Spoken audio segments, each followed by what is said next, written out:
Welcome to What's in a Game. On today's show, Nikola Jokic is the best player in the world. And no, it is not particularly close. Is Joker writing his magnum opus this season? Stay tuned to find out. Welcome back to What's in a Game. I'm Grace Jean here with my co-host Will Jones. How are you doing today, Will? Doing great. If you're a Nuggets fan, you should be on a high with that Jokic performance. The best Nuggets jerseys have been released. In a win. That's the first time Denver's won a game where Jokic scored 50. I actually was wondering about that because I tweeted it last night, and that's what it feels like to me, but I didn't know if there was like an actual stat about that. He got asked about it after the game too, and I think Bennett Durando said like kind of unprompted he brought it up, and then they like followed up on it. He's like, it's nice to have. It's a good feeling to finally win one of these games. Yeah, there's like some interesting dynamics with the Clippers game. Like, we usually don't win games where he scores a ton of points, like 50 or 60 points. And then Ty Lue said after the game that they wanted to make Jokic a scorer. And you'd almost wonder why you'd go to that strategy when, Cam Johnson was struggling from shooting, CB struggling shooting. It's like, why did you choose that specific strategy that night? But yeah, we still won, and we usually don't win when we do that. So I don't know. There's some interesting dynamics there for sure. Definitely.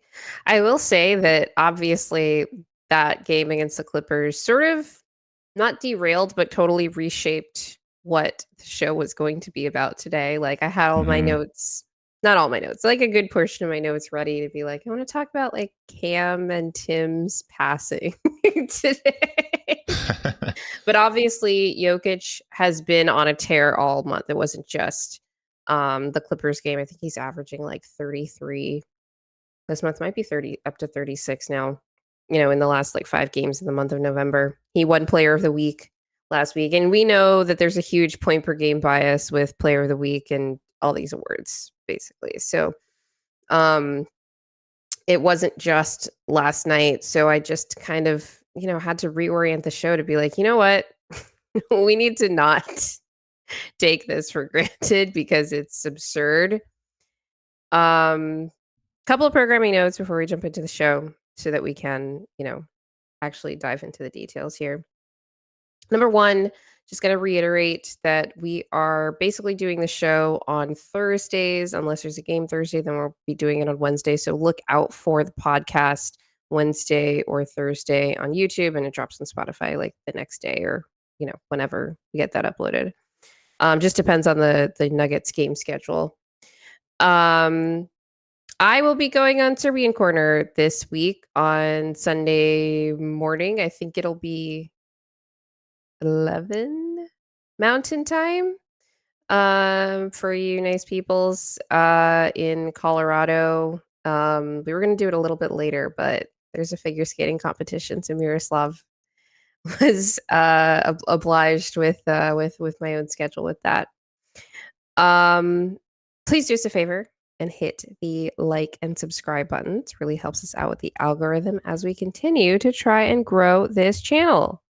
But before we can get into the Nuggets news, Nuggets breakdown and Nikola Jokic being awesome, we have to talk about Nico Harrison getting fired. Well, if you could bring up that graphic, because I think the way that the news dropped was insane. So yeah, it's just 2 days ago, I think, Shams breaking. The Dallas Mavericks and owner Patrick Dumont are expected to fire general manager Nico Harrison at 10 a.m. Central Time, meeting on a Tuesday. Sources tell me and Tim McMahon, both obviously at ESPN. I woke up, I think, after this news had dropped. Usually this stuff, these like big shock early morning things happen, in the early morning for like East Coast people. We can leave the graphic now.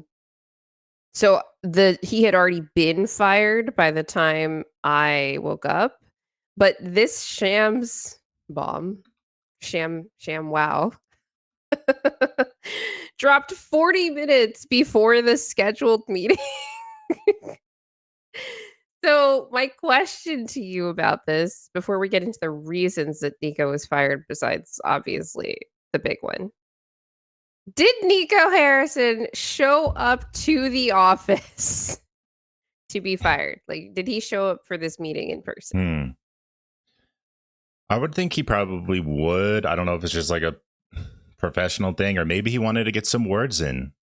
Maybe he wanted to voice his opinion. Maybe he wanted to make them have to look him in the face and fire him, even though he knew that they also are just as culpable for trading Luka as him. And so he's probably wanting to throw that in their face a little bit. But yeah. So, yes, I do think he probably showed up, but like how? Like, imagine if the entire world knew that you were about to get fired for 40 minutes before you actually get fired. Maybe like that's how you find out. I'm sure he had an inkling, right? Like people had been talking about like for every loss the Mavs would have had this year, and I believe they started the season 3-9. Let me double check that real quick. For every loss that the Mavs have had this year, they're like, Nico's on thin ice. Yeah, 3-9 to start the season, and they're on a pretty big losing streak at the moment. Well, 2 losses in a row, but yeah, they're like 2-6 in their last 8. So he had to know, right? They blew this big lead to the Bucks in the fourth quarter. Not a big lead, but like, a 13-point lead to the Bucks in the fourth quarter. I thought that was a great game from the Bucks, by the way, but it was very evident what the Mavs like roster issues are, not even speaking of like the broken spirit of that locker room. But as PJ Washington went to the free throw line to shoot what could have been game-tying free throws at that point, by the way, the crowd started cheering Fire Nico. As they had for stretches of every Mavericks home game that I've watched since the Luka trade, right? This is not like, oh, it's because the team's playing poorly. Like, they don't care. They're like, what the hell? Obviously, PJ Washington misses one of those free throws, and then they try to go for like a miss and put back after that. And it doesn't work out, and the Mavs lose. My first thought, though, because I didn't realize what time this news had come out, was did Denver miss their window to swindle the Mavericks out of Derek Lively? Now that Nico is gone. Right. How could we even? He's going to be too expensive to have as our backup center, right? I mean, I don't know. He's been kind of missed since Luka, but like I see the potential. Like, I don't know. Like, yeah, he's got another year. So let's see. He has the same draft year as Julian. It's not like he's going to get extended this summer necessarily. Was it Julian's draft? 2023, yeah. So that was like kind of a joke, but there are lots of players on the Mavs that would be very desirable for teams, and there was potentially an opportunity to like swindle what was clearly a very out of his depth general manager. Yeah, but I don't know. Like, is there anybody on the Mavs besides Derek Lively who you'd be interested in Denver like making a go at? I don't know. I'd have to look at their salaries, I guess, is my thing more than anything. I'm not as familiar with Mavs cap sheet, but that definitely would be a numbers game with regards to anyone we add. Yeah, for sure. And like my main thing was like, can we get literally anything for Zeke Naji? Even like bad salary, but like a player that can play kind of thing. Cause it's like, I don't know how much worse if you're matching the salary, I don't know how much worse it gets than Zeke. On the like big picture, of this news, Patrick Dumont, the governor of the Dallas Mavericks, did put out a statement, and I'll just kind of summarize it for you. I'll read like the first lines of each paragraph to kind of summarize it. He starts off by saying, on May 30th, 2024, the Mavericks won the Western Conference Championship, and we came up short in the NBA Finals, but we all agreed our future was bright. Oh, really? Okay, great.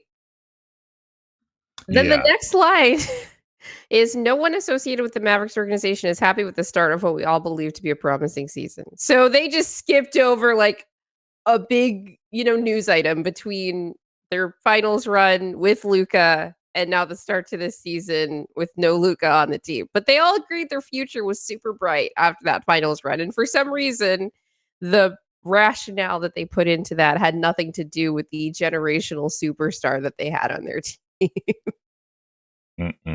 Yeah, everyone's going to be tracking the conspiracy theories about, are they going to relocate the team to Vegas now? Like, it did not take long for this trade to actually be proven that the Mavs lost the trade. Faster than I thought, honestly. Like, the trade was always horrible, but I was like, okay, like, I guess they're just, think they would have been like somewhat mediocre to, playoff tier good with Anthony Davis and Kyrie. And obviously Kyrie got hurt. AD gets hurt all the time. Now they're talking about they're going to trade AD. Like, talk about, I mean, he was supposed to be the guy that was more reliable and less injured and, all that. And they're already thinking of trading him. It's so absurd. I'm just checking where we had the Mavs on our expectations tier list. Had them D tier. So I didn't believe in them like that much without Kyrie. But they're just kind of solidly F tier right now at this point. And honestly, their like, they actually should be happy about that. Like, they should be wanting to tank and like stripping this thing down to the studs. Actually, no, yeah, they should be wanting to tank because this is the only year until 2031 that they're going to control their draft pick. So they should be tanking, and I don't know, apparently they don't have to try that hard because they're 3-9, right? And they were trying to win. But yeah, I think it's a tricky situation, but it could turn into an opportunity to like kind of turn things around a little bit, if that makes sense.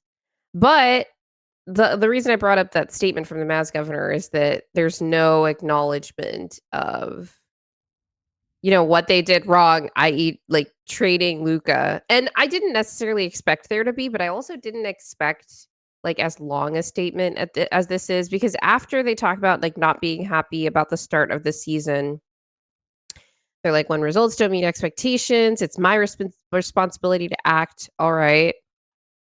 Though the majority of the season remains to be played, I know our players are committed to a winning culture. This decision was critical. It's funny.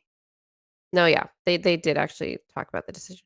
I understand the profound impact of these difficult last several months we've had. I don't think he does still. Yeah, they're firing Nico. Part of what drove this is not just the fans being so discontent at home games, but like season ticket sales are down. I think they had like the longest streak of sold out home games in the NBA, and that was broken this season, which is like it spanned back years. Like they're like it's actually affecting their pockets now, so they're like, oh shit, So I don't know that they actually understand outside of like, okay, we're actually not selling out games anymore. It's starting to affect like the monetary side of this business, what they've like done to a fan, like traumatized a fan base. Yeah, I don't know what I would have done. I can't even put my mind in a Mavs fan's head. Yeah. Like, obviously I get they're mad, but if it happened to me and my team, like, I'm one of those people who, if the organization fucks up so bad, I will abandon them. Like, I'm sorry. Like, I know some people are diehard fans, but like, we have the Rockies obviously here too. And I have friends who they're just still Rockies fans. They're the most incompetent team of all time. They're trash. And I'm like, why do you still support them? Like, they're actively sabotaging the team. And yeah, Nico's sitting up there so smug, getting Cooper flag like it was all part of the plan. See, I knew what I was doing. It's like you had nothing to do with that. You got lucky. You got the first pick. And yeah, that might have saved your job for like a fraction of a second longer. But yeah, the jig is up. And the other thing I want to point out about this is that it's pretty rich of them to be firing Nico over, like, they're not firing him over the Luka trade. They are because it didn't work out, but they were incredibly complicit. Like, Nico got Patrick Dumont's not only approval, but he was like happy. All reports are that he was totally on board with it going into the trade. And he had to be because the only people that knew about the trade ahead of time were Nico, Patrick Dumont, Rob Pelinka, and Jeannie Buss. Yeah. So the idea that like they're excising some like the rot at the core of this organization is, I think, pretty funny because Patrick Dumont, governor of the Dallas Mavericks, approved a trade of Luka Doncic for Anthony Davis and a future first round pick. Like, come on, what are we talking about here? So overall, just the rest of the statement, no mention of Luka. What's going to happen to Nico next? I have seen some people suggesting or like conspiracy theorizing that like Nico is going to get a job with the Lakers at some point in the near future. What do you think about that idea? I don't think that's ever going to happen. I think Nico would not want to do that because that's also Luka Doncic will be like, don't get that guy near me. Don't bring that guy into this organization. Are you kidding me? No, like if I'm Rob Pelinka, who was like, yeah, we can totally like keep this a secret and not let anybody know because we don't want any details about this to come out at all until it happens. Like, definitely, right? Yeah. He's also like, I don't want that complete idiot nincompoop anywhere near my organization. Right. The only thing that could get him hired again is that it actually was an NBA conspiracy and Adam Silver told him to do it and everyone in the NBA knew it and we're like, oh, Nico's a fine guy. He just did what the NBA told him to do. Obviously, probably not the case. I'm not a conspiracy theorist, but it's like, I feel like he ruined his career. Who's going to hire him after this? Unless it's not like in a scouting NBA position. Oh my. I don't know. Like, not a GM role. And like organizationally too, one of the things with Nico, it's very like it has echoes, and I won't necessarily put this guy in Nico's tier because I do think that's disrespectful, regardless of what I think of him. But it has echoes, I think, of what kind of went down with Calvin Booth in Denver, where like other personnel decisions and like a kind of toxic atmosphere, just all the stories that came out after the Luka trade and even before the Luka trade about all the personnel changes that Nico had made to the staff, the training staff, whatever, to kind of isolate Luka from the people in the organization that he liked. And yeah, just kind of made everything a bit more sad. And we did see, on top of all of that, so much attrition from the Mavericks coaching staff this season. We got Jared Dudley here in Denver. We had a couple of assistants go to some other teams whose names I don't remember. We had God Shamgod go to the Orlando Magic, player development coach that was with the Mavs. And so I think that is like, those were people that were in, it's not like in Denver where it's like there was a head coach turnover and then like, okay, everybody, like we're going to be getting a new staff. Like Jason Kidd is still there and these are like his guys, right? But they chose to go somewhere else. Kind of thing. Yeah. We may have already poached our most valuable piece from the Mavs in Jared Dudley. So here we are. We got something. Maybe. He might have left anyway, but. Yeah. Yeah, I just it's tough, man. It's tough. And I do feel for Mavs fans, but hopefully this can start the healing process. It's gonna be such a rough rebuild. Everyone's talking about how they should trade AD. Completely agree with that. Like, this team's not going anywhere. You need to get something for him while you can. He only has, I think, is it 2 or 3? I think 3 years left on his contract, including this one. Let me fact check that. Yeah, he's got 3 years left on his current contract, including this season. And that also includes a player option in 27, 28. So, might like I do think that like for a player of 80s caliber, like when he's healthy, it's not like, Paul George in Philly. Like, I think that is a movable deal for a team that's desperate. Like, I can imagine the Hawks making a deal like that where they're like, we just need some kind of something to like move us to the next level, like a team that's like meh or bad, that's just like we just want to get like not be, in the 9 to or like the like 8 to 9 range of our conference, whichever it is, most likely East, because I think 8 seeds in the West are probably like fine with where they're at. Not in the standings, but I think they're happy generally with their rosters enough that they're not going to trade for like an Anthony Davis. But I could see like an 8 seed in the East trying to do that type of move. The Bulls, etc. Yeah. Just get some kind of draft compensation because you're not going to control your own pick. You need to try to get some picks from some other teams to try to maybe you could consolidate those into some better draft picks in future drafts, but Heat could use AD. I don't think Anthony Davis is a Heat culture kind of guy, if I'm being honest. Hey, all the Magic. Just a guess. I mean, the Magic need an upgrade at starting center, but I think the upgrade is just Goga starting instead of Wendell. The Magic don't need another $40+ million player on their roster is the other thing. Yeah, it's going to be interesting to see AD's value and what team might want to take a swing on him. Because, to trade for him, still, they're going to be asking a decent amount, but it's not going to be, you're not going to get Luka Doncic or anyone near that for him, or, as Nico saw his value. So, anyway. Okay, second news item here. Bradley Beal is out for the season with a hip fracture. Really bad news for the Clippers. I didn't realize when it was. I had seen the news that he was going to be out for the season. I didn't realize that it was a hip fracture. It's pretty bad. So there's like zero chance of him coming back. The Clippers are reeling right now, and it's not because of this. But, like, this doesn't help, especially with, like, the morale in the locker room. And we got to see that sort of up close and personal with the game last night. Hurricane says that might be a career. Honestly, yeah, especially given Bradley Beal's age. I think he is 30.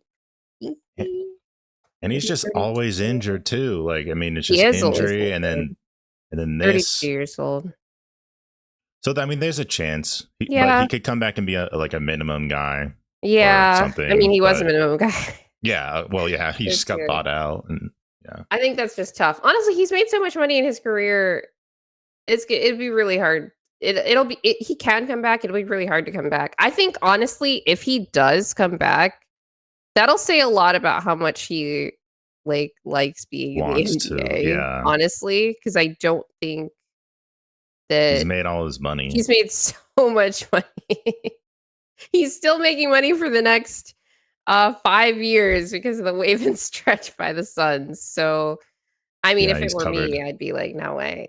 Go do some media. What about media? He can go do some media. Yeah. Go join ESPN or some shit. I've never heard him talk about the game outside of pressers. I will say, though, about the Clippers, I would have enjoyed their downfall more if I didn't realize that the Thunder still have a bunch of pick swaps. Or I don't know, a bunch. I don't know how many, but they have pick swaps.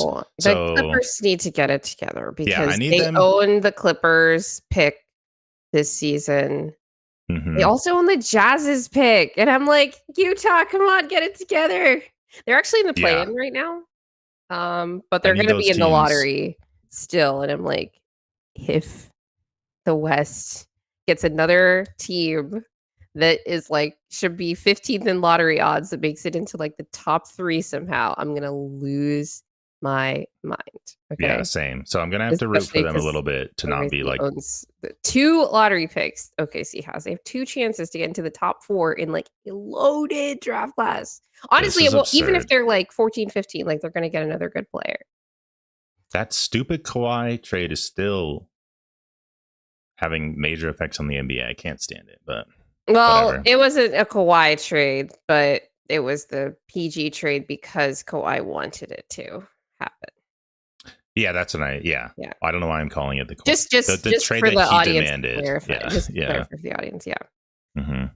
Kawhi Leonard ruining. You know what? Well, I am on your anti-Kawhi bandwagon. He has ruined the Finally. NBA I just without even never. doing anything. Yeah, people love to love Kawhi because he seems like a pure hooper and he has the automatic shot and he wins titles, finals MVP. Doesn't seem like a drama queen because he's quiet, but he is a drama queen. He's a diva. He's a problem. He's injured all the time. He's demanding. He's weird. His uncle makes him weird. I don't like anything about it. I just hate that he like built a freaking dynasty. Yeah, so this is bad news for the Clippers, just even just from a morale standpoint. I didn't realize this until the end of the game, like near the end of the game yesterday, but even with Beal out and Kawhi out, Chris Paul didn't play last night. I don't even think he played in garbage time. Hmm. Now that I think of it. Interesting. I I wonder could be wrong why. about that. Maybe I just didn't notice him, but he definitely didn't play in non-garbage time against Well, the Nuggets. yeah, and Beal was and Paul were a reason why we thought Clippers might be still pretty good this year. And Bradley Beal was supposed to make up for Norm Powell. And I mean, I said too, I'd rather have Yeah. Norm than him. Oh, yeah, for sure. But the point was you get Beal and John Collins, and you don't have to extend Norm Powell. That's what it was, is that they didn't want to extend Norm. Like, so they had those players had to make up for that production loss of Norm, who cooked us on the Heat and is having a great year. And now Beal's out. This is pretty disastrous. Yeah. And I think Ty Lue could be on the hot seat too. Oh, absolutely. Yeah. Especially, well, you already alluded to some of his comments about the game last night, but Clippers fans have been, I don't know how ownership and like the front office feel about Ty Lue's performance this year, but they generally have had a really good relationship with Ty Lue, even through some pretty rocky seasons where you're like, yeah, everybody's injured. So he gets a lot of passes. Like, they keep making the playoffs, even through like a lot of turmoil and a tough Western Conference on top of that. Right now, they're not on track to make the playoffs, but they also apparently had like a 3-6 start like every season apparently, but then they like rally back. I don't know if that's going to happen this season. But I'll be curious to see like, if any think pieces come out, and not just think pieces, but leaks come out about how the front office feels about Ty Lue, or what hasn't happened is they haven't come out and been like, we're going to firmly like reaffirm our faith in Ty Lue, which some teams have done in the past to at least assure people that like they'll be the head coach until the end of the season. That hasn't happened. So yeah, take that for what you will.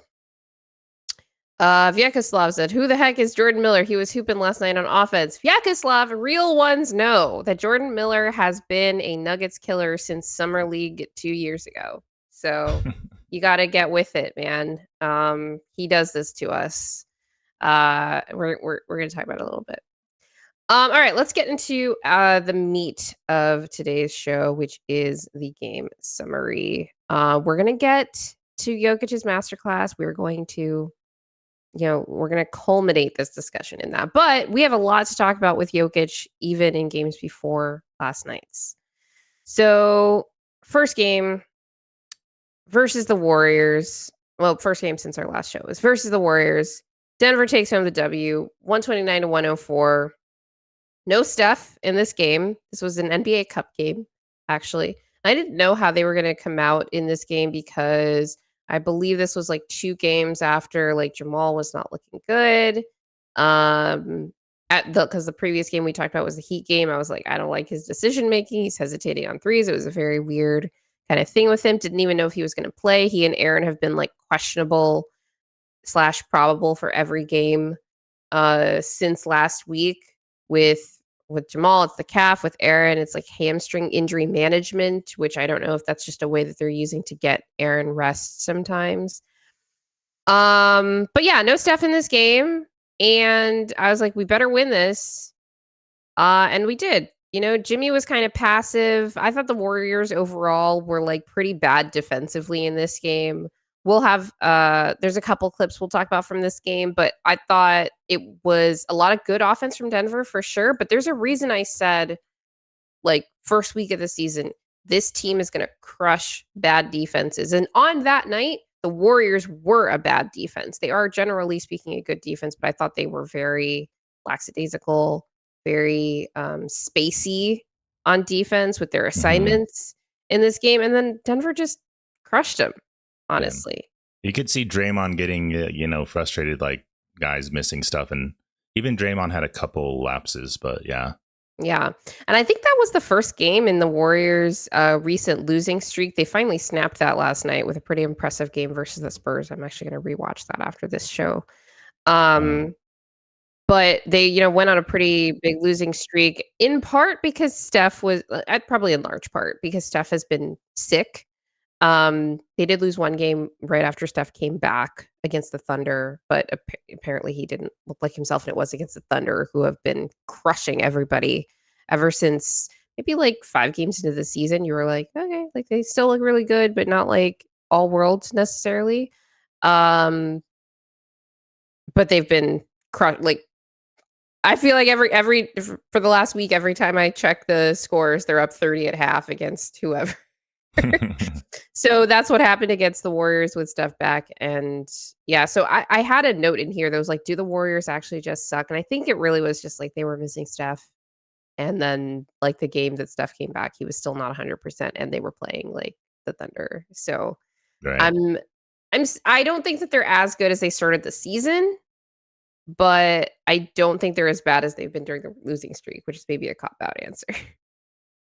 Yeah, and also, oh man, it was annoying because the Nuggets and Jokic did have a bit of a slower start. Like we played them in the first game of the season and lost, and I know you probably overreacted to that, saying they were going to be really good. And obviously, the Nuggets have they're better and better. Yeah. And the Warriors still are fine, but yeah, there just seems to be some turmoil within them too. Like Draymond saying there's guys who just don't seem like they care. I don't know if that's a comment towards Kuminga or who it was. I don't know if it's Kuminga, or I think there's a generational divide here, because what happened, it was either like the day before he made those comments or right after he made those comments. There were pieces coming out from, I think it was Anthony Slater, who I think is now with ESPN. But anyway, he covers the Warriors. About how like Pods once said that he wants to be like greater than Steph Curry. Like, and I was like, it's somebody telling Anthony Slater that, and I'm thinking like, I don't know. Either this guy is like the most delusional person that you've ever met, or that was clearly a joke, and for some reason somebody's leaking that because they hate him. Yeah, And so that tells me more about like the dynamics internally than it tells me about Pods. Yeah, that's fair. If that makes sense. Yeah. But yeah, like Denver like took advantage of a shorthanded Warriors team that also wasn't totally locked in on the defensive end. I thought the bench did blow that game wide open in their second stint. That's been a trend in like every game where like, okay, these like non-Jokic minutes still suck, and then they kind of stabilize a bit in the first half, and then in the second half they're just like nails. And they go on like 19-4 runs. Yeah, like that fourth quarter against the Kings in that last game. Yes. Yeah. Yes. Same thing. I will say in this game, something that I noted on the bench minutes, we've had a lineup that's been like the most predominant non-Jokic lineup: Jamal, Tim, Peyton, Bruce, and Val. It's been like really bad on the season when you look at them statistically, and sometimes DA subs guys in, and that's what sparks a turnaround, and other times they just kind of do better in their second stint. In this game against the Warriors, I think the Nuggets were up like 10, and then the Warriors came back and they almost led. They had a shot to take the lead at some point. They went on like a 12-0 run, I think, to start that second quarter against that group. DA calls timeout, subbed in Cam and CB for Bruce and Tim. And that's when they went on a 19-4 run, blew it open. The starters kind of frittered it away before half, and then they played better coming out of halftime, which has also been a pattern of the season. But DA continues even in games after this to go back to that Jamal plus 4 bench guys lineup. It's not like he's not I mean, this is just, what we've done is go back to the lineup that you wanna play and, like, hope they play better. And sometimes they do, sometimes they don't, in other games. How do you feel about that, by the way, that, our default bench right now is still Jamal plus 4 bench guys? I was kind of hoping to see a bit more of, like, intentionally, like, Jamal plus Cam on the bench. Yeah. It's a hard answer because when we got Cam, I was really excited for him staggering Yeah. because I knew we'd sometimes try Jamal and MPJ, or maybe some people Yeah. thought maybe we should just do MPJ, and that wasn't as sustainable. And I thought, oh, Cam will, this is a great reason to get this guy because he's more of a complete player. But at the same time, it's like Jamal plus the 4 bench guys is the most solid lineup, and it's typical of what the Nuggets have always done. I mean, it's not the most solid lineup is the thing. Yeah. It's just the most used. Well, you'll always be more solid the more starters you put in. Yeah. But I get the need to rest starters. So it's like you kind of want to just stagger with one. We're not seeing the hockey's like lineup 5-man bench units coming in a lot.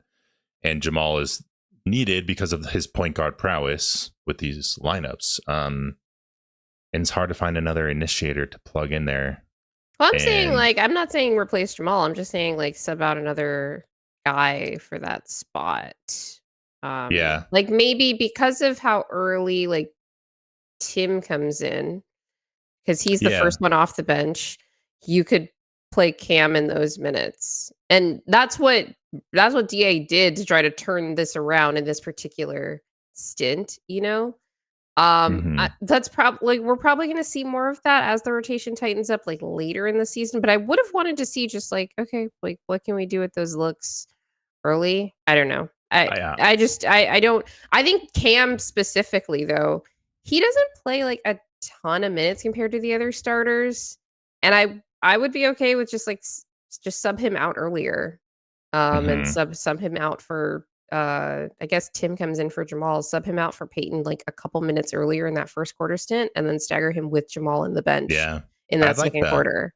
I also think getting him some minutes with the bench. It would also be more minutes for Peyton, which I'm fine with, like. I think more minutes with the bench could get Cam into a rhythm too. Like, because in the starters, he's going to not be on the ball as much. He's going to be standing around trying to space. Maybe give him like a change of pace too. Yeah, just let him play against some scrubs. Yeah.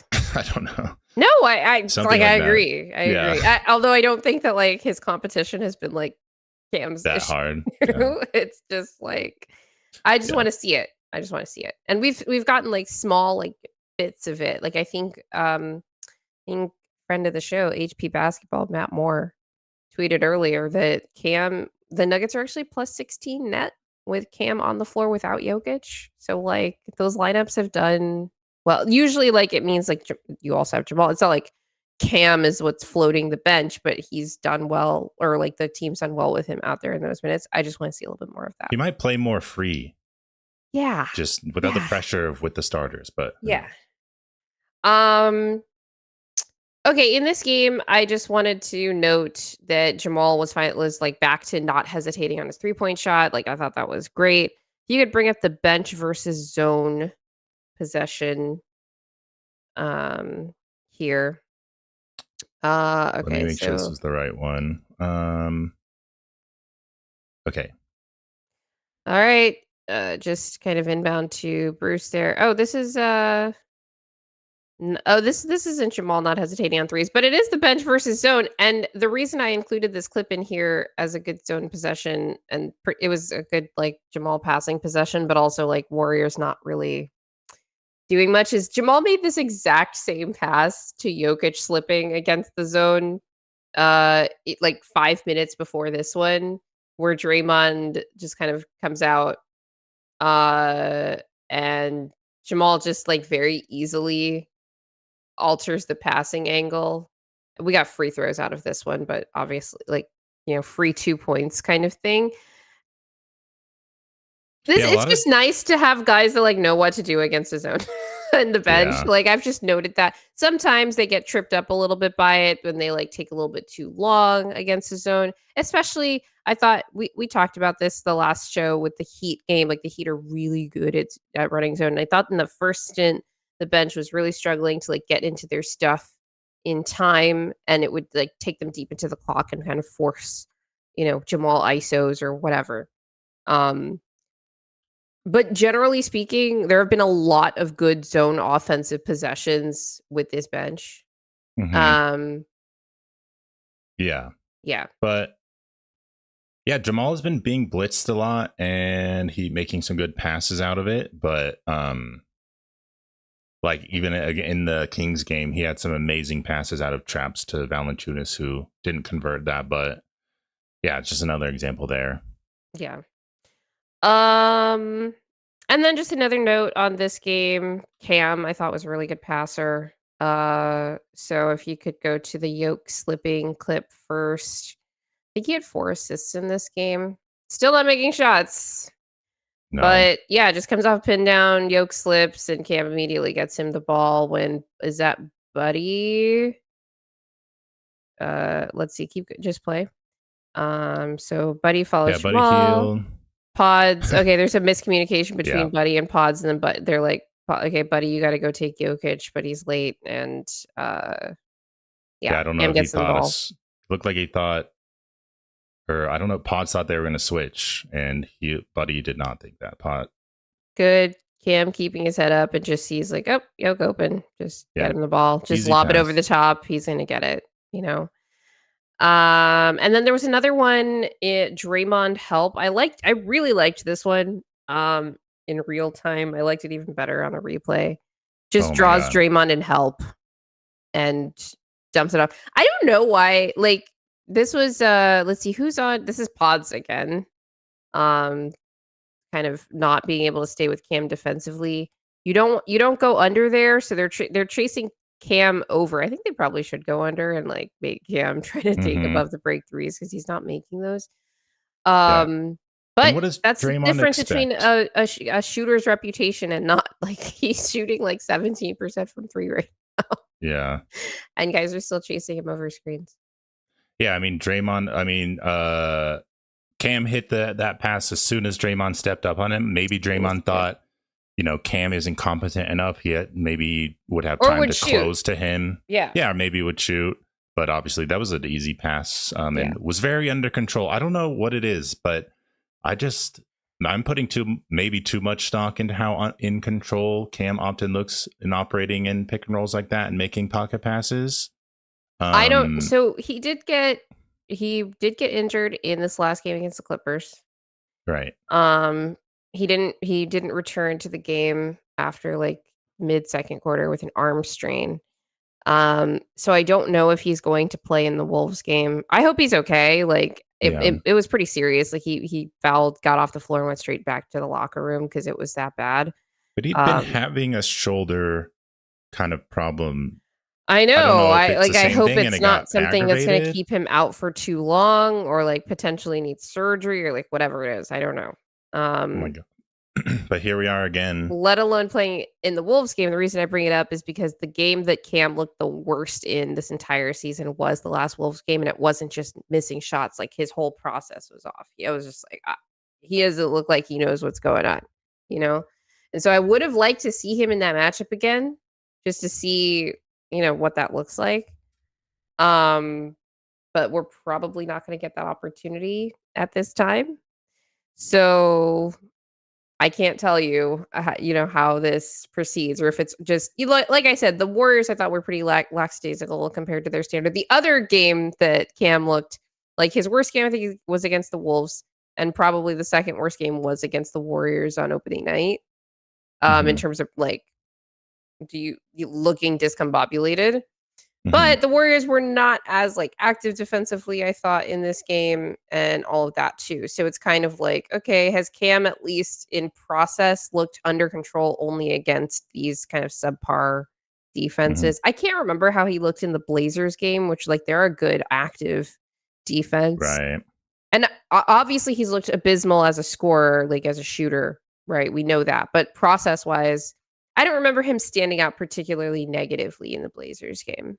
Yeah. JK But Walrus yeah. from the chat says he wonders if it's a nerve thing and that's why his shot might be falling short. Yeah, I wonder too. How much is any lingering injuries affecting his shot? I don't know. I hope We'll just Cam have to has just see. been shitty. Like, I Yeah, hope it's just not, like a you know, fluke a slump. physical thing that's like a long-term thing. 'Cause everyone was like, "Well, blah, blah, blah. MPJ has all these injury risks," and I'm like, "Anybody can get injured." Like, I get that Yeah. he's at an elevate, but Well, and MPJ plays and Cam has the lot of missed games, and everyone's worried about that too. So yeah, here we are. yeah. All right, let's move on to the next game. So this is gonna be shorter.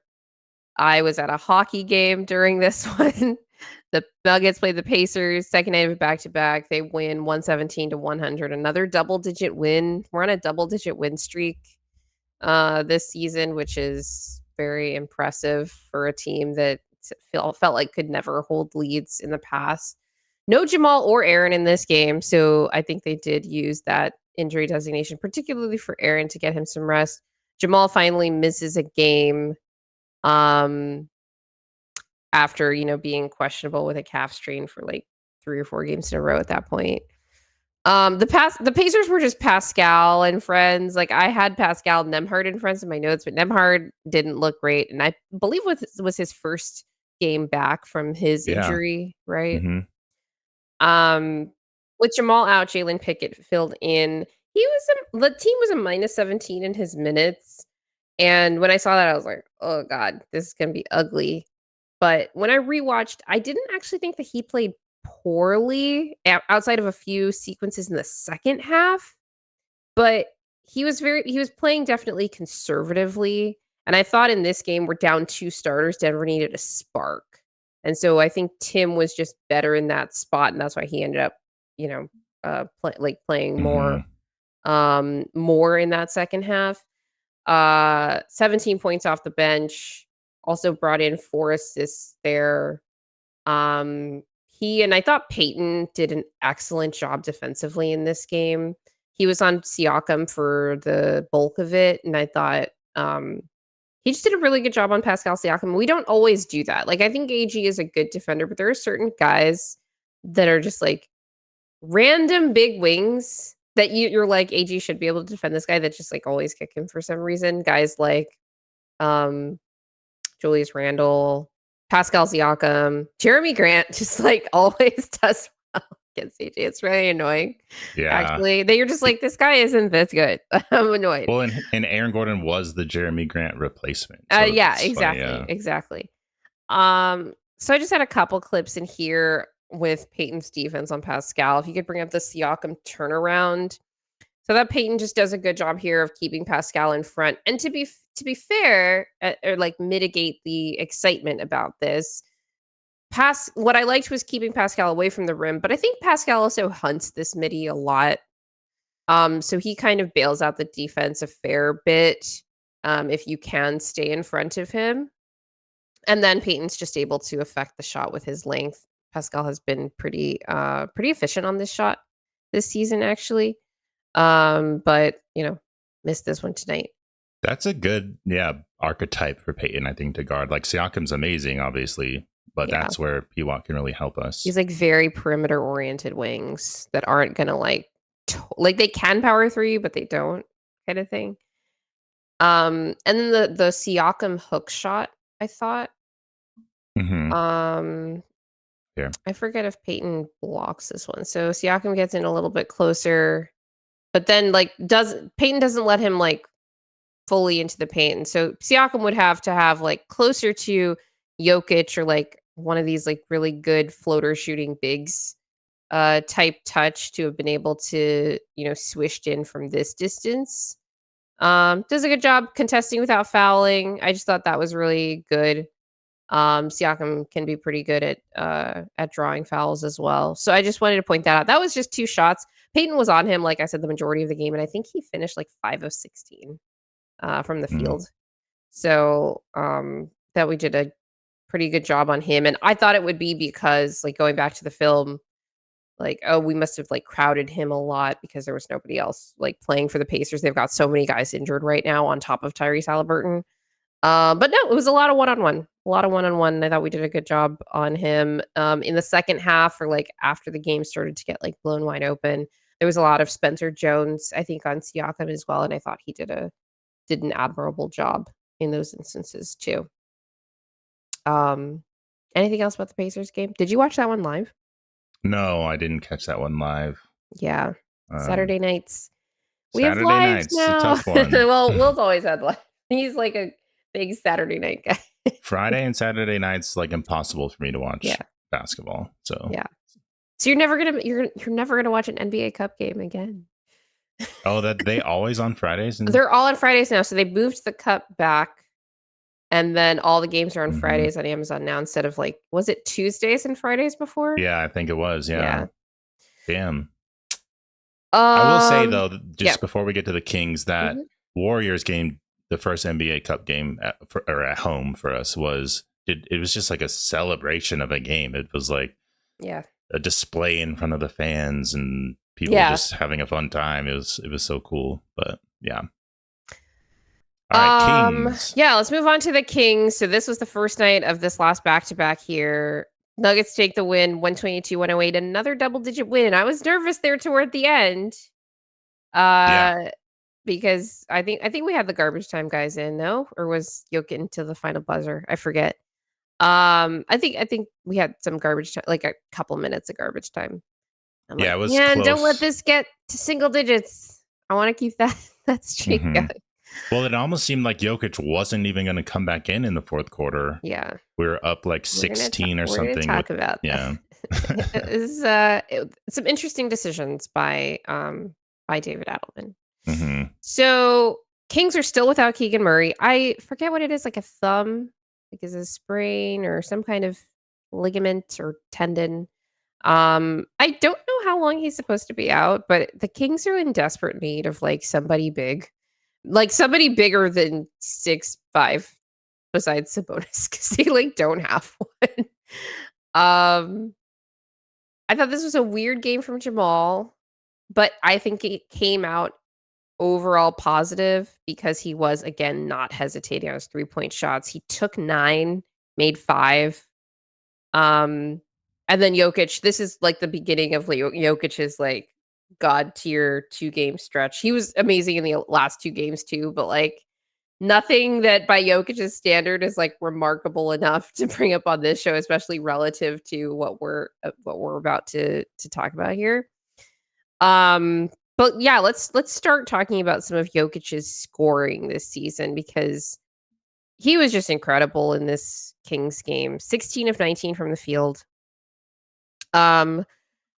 Bring up the not hesitating clip because Jokic is basically just ready and willing to take these middies. Pick and pop goes right into even like that's like pretty well contested by Domantas Sabonis, who has a pretty long wingspan. And I didn't realize it until watching this clip. You can go ahead and run it here. So they run their signature action. Jamal comes in for the handoff, and Jokic is just ready to take that midi like under moderate duress, I would say. We start games out with that horns alignment, switch up who is where, runs the different sets, and all three. I mean, everyone's been covering this, but AG and Jokic and Murray read it really well and really quickly. And if any certain slip or switch or whatever it is that people are trying to do and sending guys from the low man to cover, they're just hitting open shooters out of that. And yeah, it's been beautiful. All right, let's go to the Jamal jump pass. This is on another Jokic scoring possession here. I was like, wait, is this the same? He's been doing that a lot. He's just a good jump passer. I don't know. Yeah. The jump passes have been a theme of the season to varying, I think, degrees of success. Overall positive because of, I think, Denver's spacing has been really good. this season to where it's like, okay, Jamal can like do a bailout pass because everybody's where they need to be. Is this Yeah, Precious Achua? it gets Precious Achua to jump though, which makes it easy for Jokic. Yeah. No one's going to even be there to even possibly contest. It wouldn't have been a good contest anyway.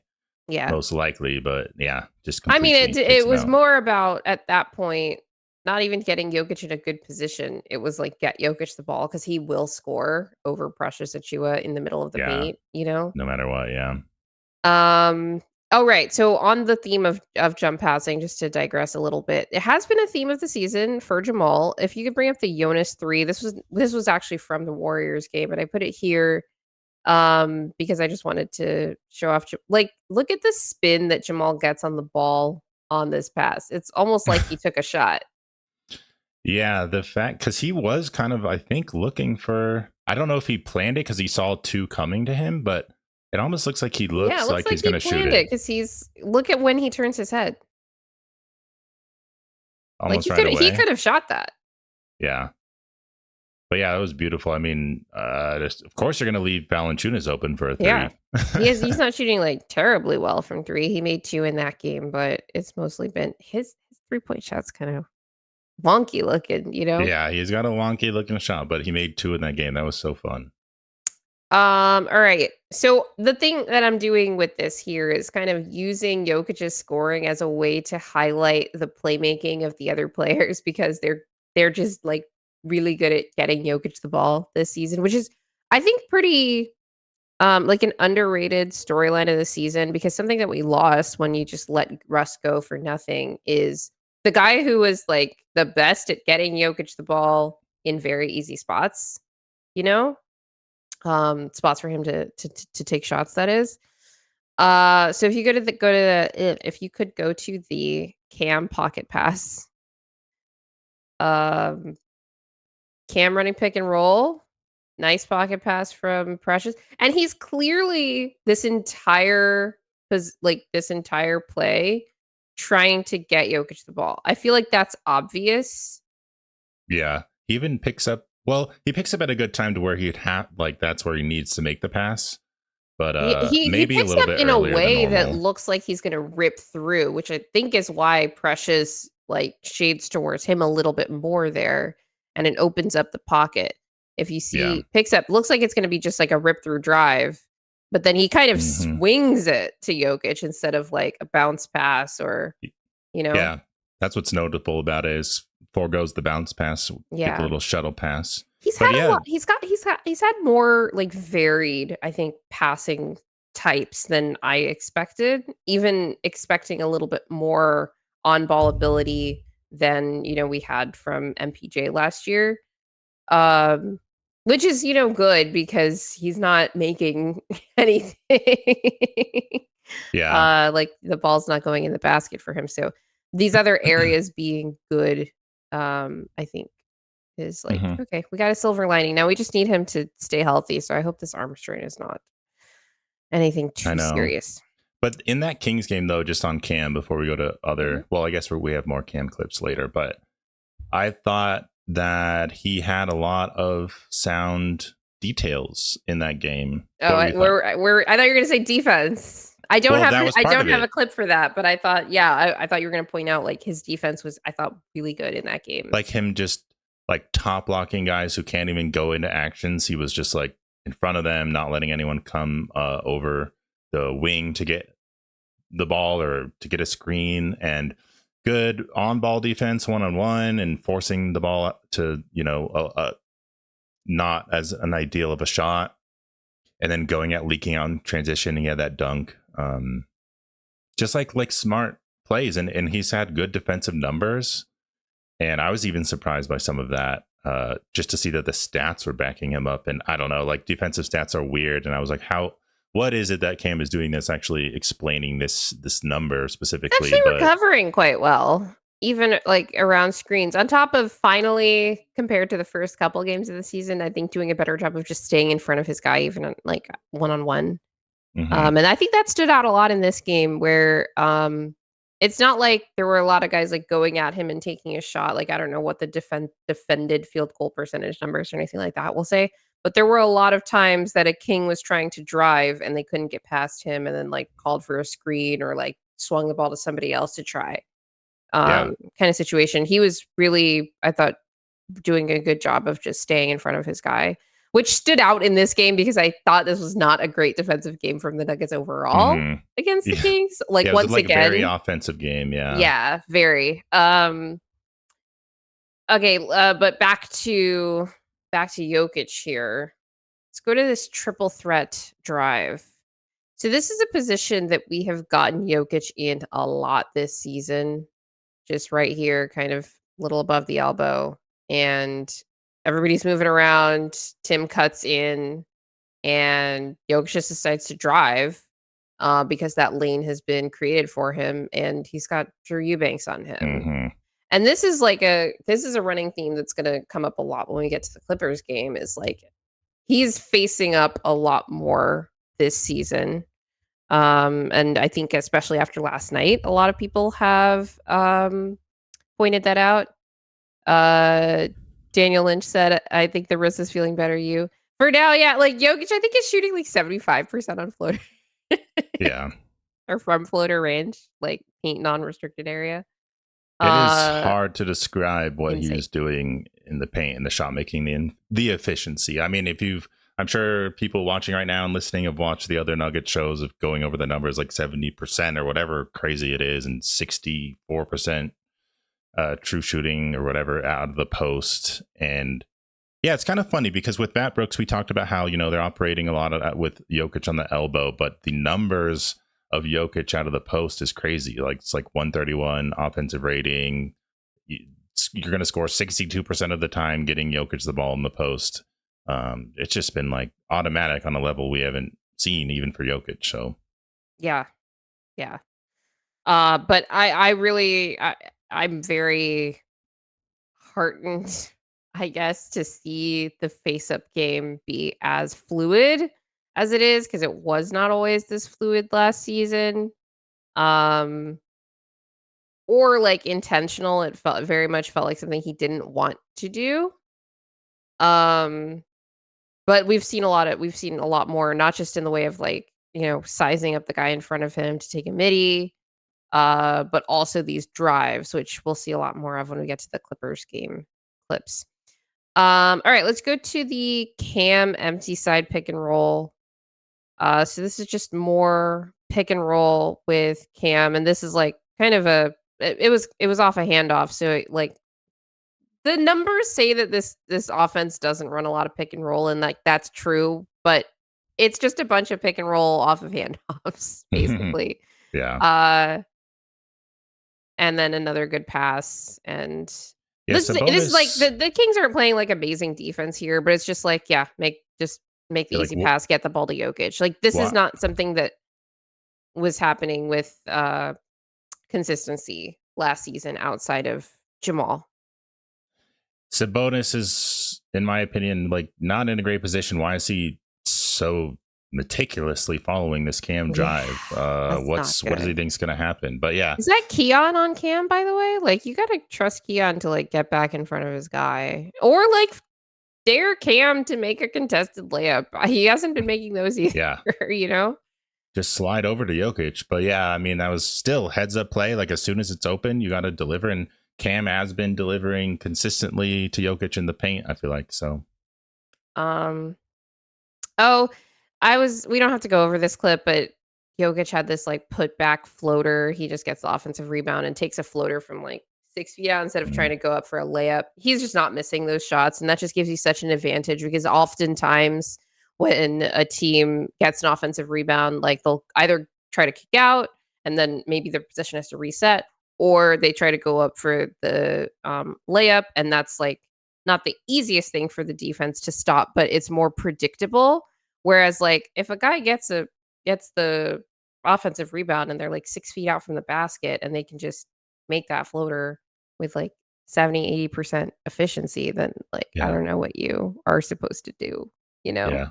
I mean, we destroyed them on the glass in that game, which is one of the biggest reasons why we won in particular. Yeah. for sure.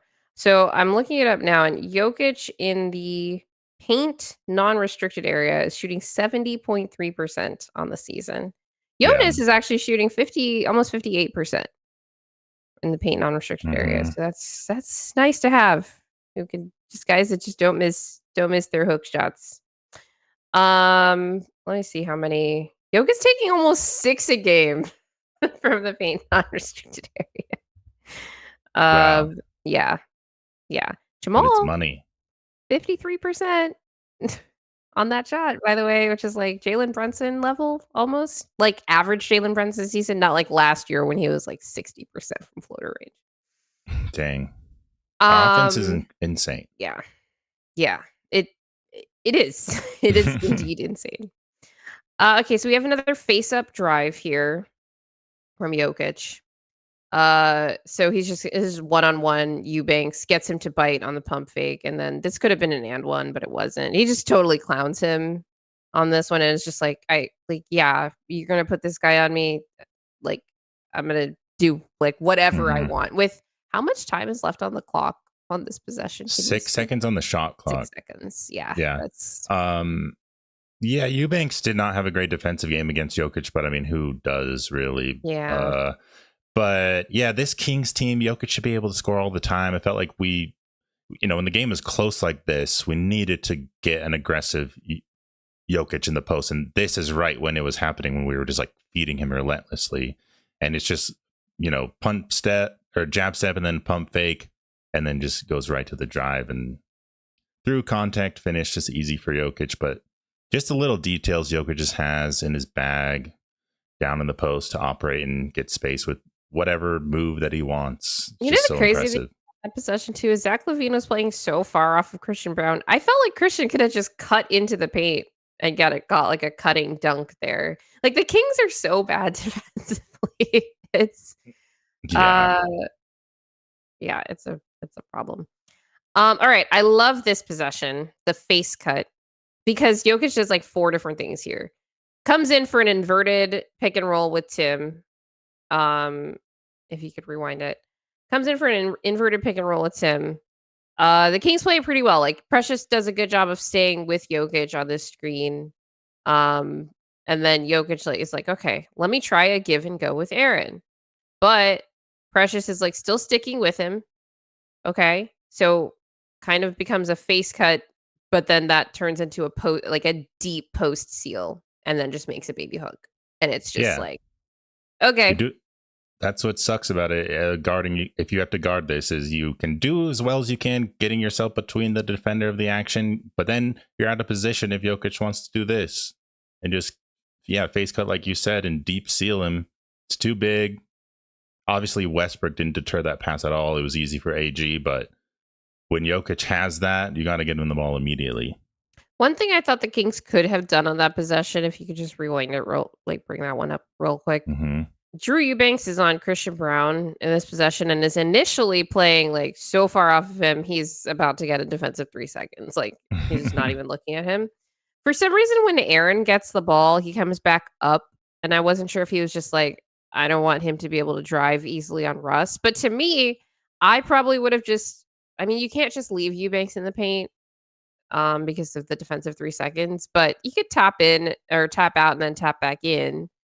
Um, and then just leave Christian to be like the open guy there. That way Eubanks can help if Jokic cuts into the paint or if Aaron drives on Russ, you know? Yeah, it's maybe just like fundamentals, like one pass away, you got to be a little bit up on someone. But if they wanted to take the opportunity to be way off CB, you true. probably could get away with it.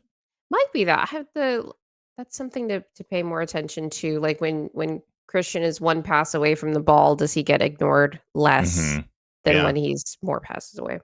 Vyacheslav says Yoke played 374 minutes last year, 421 in the first 11 games. A huge difference, and his numbers are better. Insane. Absolutely. Yoke just playing many, many, many fewer minutes per game this season than last year, especially through this point in the. I think he was averaging almost 40 minutes a game, I think, through the first 10 games because we kept going to overtime.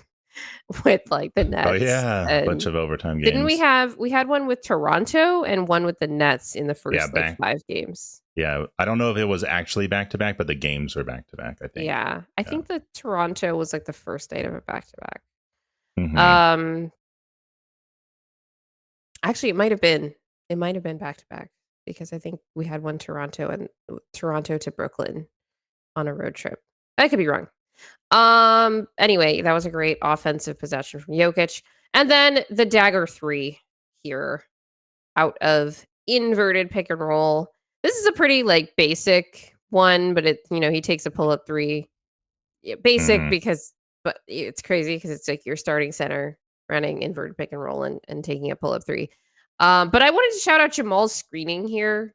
Like this has been going on all season with him and Tim, especially. Like those guys have been really, really good screeners as guards. And this is again like a communication mistake from the Kings. Like if you're Yeah. hedging out, you have to hedge out. If you're not, then like I don't know what they were trying to do there, Eubanks but whatever it was definitely bad. thought they were going to They were switch. switching, yeah. And I don't know if Levine was like hoping Jokic was going to take the shot and was kind of delaying and then was going to try to late contest it.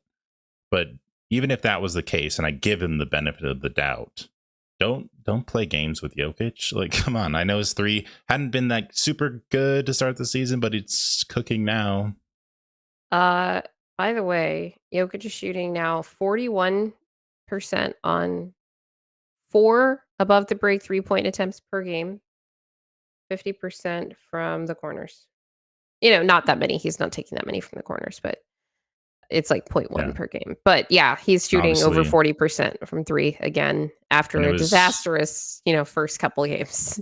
yeah, like we were all bemoaning the volume that he was taking, but it was played a good role in the Clippers game, and I think that's always important versus them that he has 3 at least, even though he's so dominant in the post. But yeah, when he's firing on all cylinders, which he is now, and I'm just loving it because there was a lot of questions about him starting the season. So here we are. You alluded to this earlier in this segment about the Kings. How did you feel about DA kind of playing a little game of chicken with the bench versus Jokic's minutes? What happened in the fourth quarter is the bench did like blow the game open, and then they were holding it's like a 15. It was ranging from like 12 to 16 points, depending on like going back and forth with the Kings in that fourth quarter. And there was a point after it got to like the 6-minute mark and we didn't put Jokic back in where I was like, is DA going to try to ride these guys till the end of the game? The bench guys, that is. And then eventually like the Kings like start to make a run and then Jokic has to come back in. And then he shut the game, shut the door on that game with just a few, key offensive and defensive plays because he had, I think, a steal in that last few minutes too. But the stint when the starters did come back in, what didn't like I think Jokic missed a shot and like AG like bricked like a layup. It was a very Oh strange yeah, bunch of like first misses. 90 seconds there, and I was like, now they're coming in cold after not being on the floor for 12 or at that point 10 minutes of game time, let alone like how long they'd actually been sitting in the bench, probably closer to 20-25 minutes. And I didn't love that personally. I think like, okay, if DA is gonna ride the guys till the end and like or try to, then you have to do that and do that intentionally. And that means like getting Jamal out at some point because he played, I think, um the entire fourth quarter on top of like the 2 minutes at the end of the third. And he was clearly like gassed by the end of Mm-hmm. that game. Um, but then you put the starters back in and most of them are cold, like the rest of the starters, not Jamal. Except for Yeah. Cam, actually, who didn't close in this game. I actually thought he played well, so I didn't think that was a Cam thing. I thought it was just like DA putting back in as many guys as necessary to close the game. Yeah. He didn't need to put. Yeah, that must have been his rationale, I think. But he said before he's got to be careful with how much he's resting the starters because he doesn't want to take him out of rhythm. So at least he's already said that. is a question on fans' minds. And I don't know. I just thought it was interesting because the bench did have a huge run. The game was like, I don't know if it was a 1-point game or a 3-point game in the start of the fourth quarter, but it was a like 16-2 It got to a run or 1-point something. game, I think, within the first minute of the fourth quarter. Yeah. Okay. Yeah. So, oh no, disaster strikes again. yeah. So, and Valanciunas started off rough in that game, but then that run had some good offensive rebounds and he dunked it. And then he had another hook shot. Jamal started cooking with some threes, some crazy pull up threes. And I was just like, if you could have pulled it off and just maintained that lead and didn't play Jokic in the fourth quarter, it would have been kind of a cool thing to brag about, I guess. Like, oh, whoa, our bench closed the game against the Kings. We didn't even have to play Jokic, but definitely don't want to get too cute with it. But I get the like want to try to do it if you're thinking about health and minutes and playing. But yeah, you got to be careful.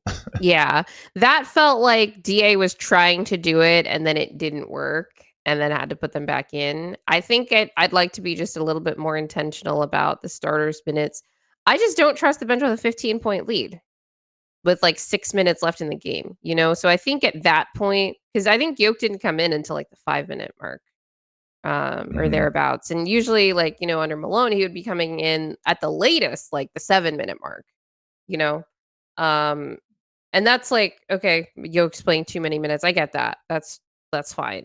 But you also need to be, I think, a little bit more mindful of that rhythm component. And I honestly do think that that's maybe part of what's going on in these like first halves, that the starters close not as strong as you'd like them to, where the same thing's happening in the second quarter where DA is kind of running the bench as long as they're playing like well enough, until like I think in one instance the 4-minute mark of the second quarter.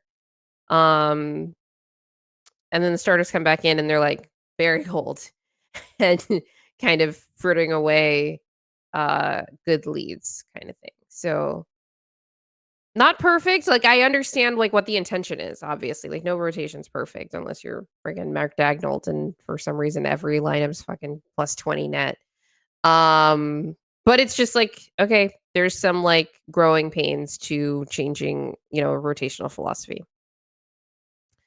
Um, alright, let's move on to the Clippers game. So, Nuggets take this second night of back-to-back, 130 to 116. No Kawhi in this game. Obviously, no Bradley Beal. And I think Chris Paul didn't play. Trying to think if the Clippers were missing anybody else. Christian Brown gets hurt pretty early in this game in the first half.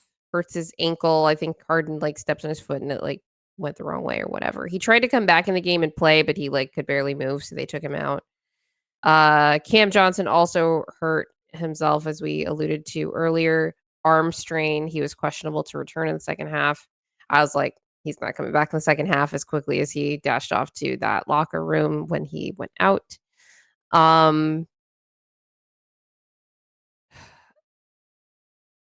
This game I thought was like a surefire loss.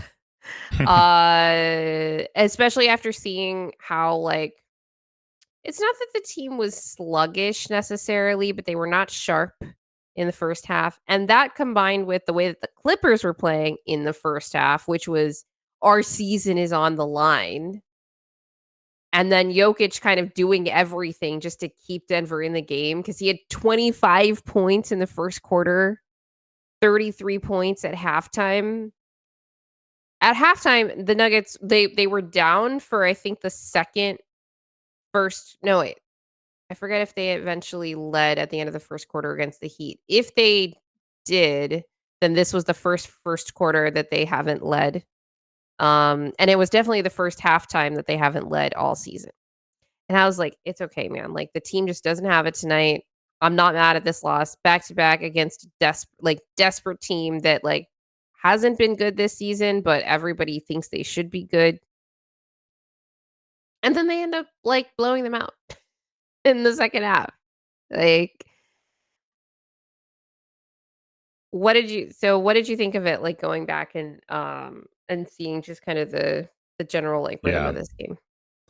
I know it was just a rough start to the game. Like nobody kind of had it going. super aggressive Jokic, which is, I mean, when you need it and he can do it, it's amazing. Like the amount of points that he had that early is just not something we see a ton, though he can do it for sure. But it was good to then see like the fact that we had to put Spencer Jones in and CB twisting his ankle. And I just wasn't sure how it was going to go. Yeah. And to stabilize and win like that and to capitalize on a 50-point plus game from Jokic and win the game is amazing. And yeah, I know there's no Kawhi and Clippers are kind of made some questionable decisions too with what they were trying to do, and just even offensively, like the lineups that Ty Lue was using, and just, yeah, it was kind of a mess from them. But still, the fact that Jokic could take Zubats and Brook Lopez, who's like, you would think that would make the Jokic matchup a little bit easier for them to have two big bodies to throw at him, and he cooked both of them completely. It's just amazing to see. So I loved how we were able to kind of push through that slow start and then like win by that much.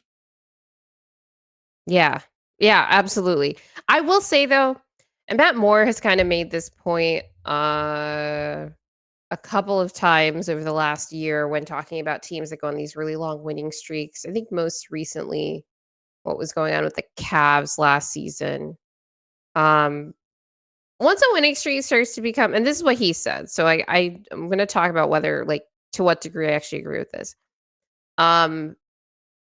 The longer a winning streak goes on, the more for the team, it's about like just keep the winning streak going. And sometimes like aspects of the process can fall to the wayside, and like the details fall to the wayside as things, as like the question just becomes about like keeping things going, keeping the streak going, keeping the even if it's not a streak, just kind of keeping your like, 9-1. We're trying to be like 10-2, all that kind of stuff.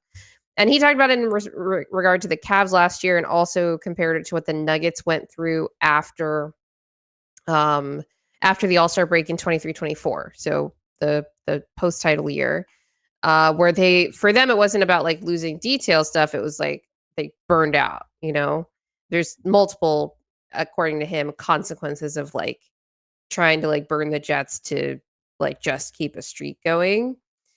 And I don't know that the Nuggets are necessarily experiencing this, but I will say on the two games of this back-to-back, I did feel like in the first halves especially, it was like, okay, Jokic is like doing a lot right now, and it's not bad. Like every shot Jokic takes, I'm happy with. Like he's had their open shots, all this stuff, but he's definitely been a lot more aggressive, particularly one-on-one, than we're used to seeing him over the last couple of games. We're like in the first half of those games, I'm like, Jokic is doing like a lot right now just to keep us in it, or like keep us attached, or keep us like barely ahead until the rest of the team catches up. In the Kings game, I didn't think it was so much offense as like defense needed to catch up, and it did in the second half, at least enough to get us, a more comfortable lead. In the Clippers game, it was like defense and offense like were not going well for the whole team, and it was like Jokic is like I said, he had 33 in the first half, and we were down like 7, I think, at halftime.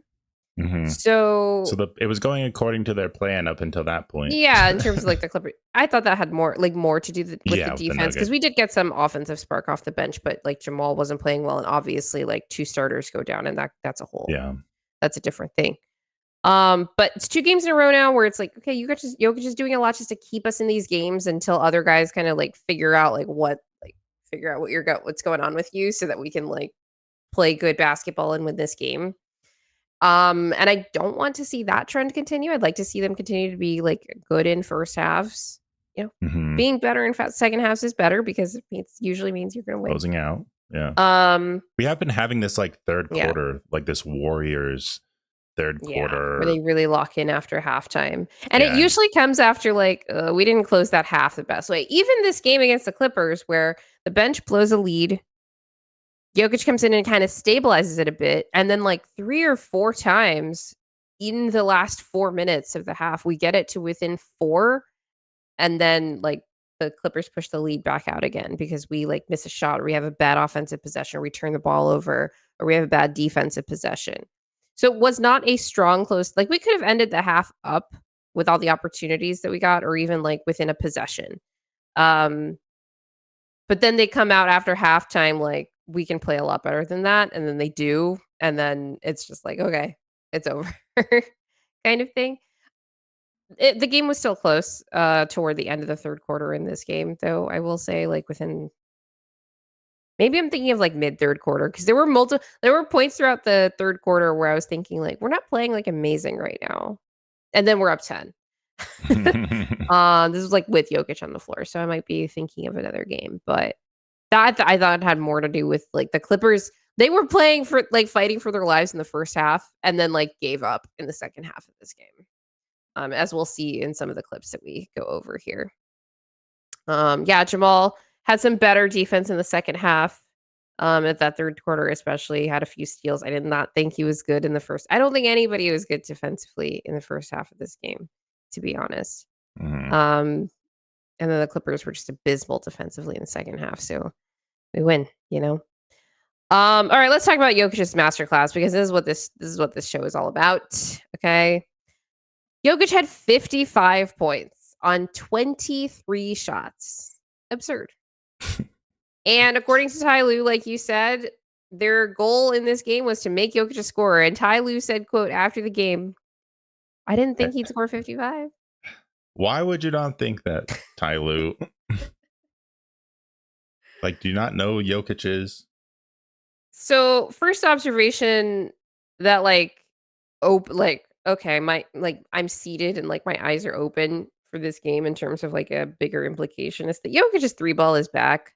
Like I said, he's already shooting over 40% from 3 on 4 attempts this season. He went 5 of 6 in this game in a variety of ways, right? I honestly couldn't believe that he only took 6-3 because it felt like he took more, but he was just making every one that he took.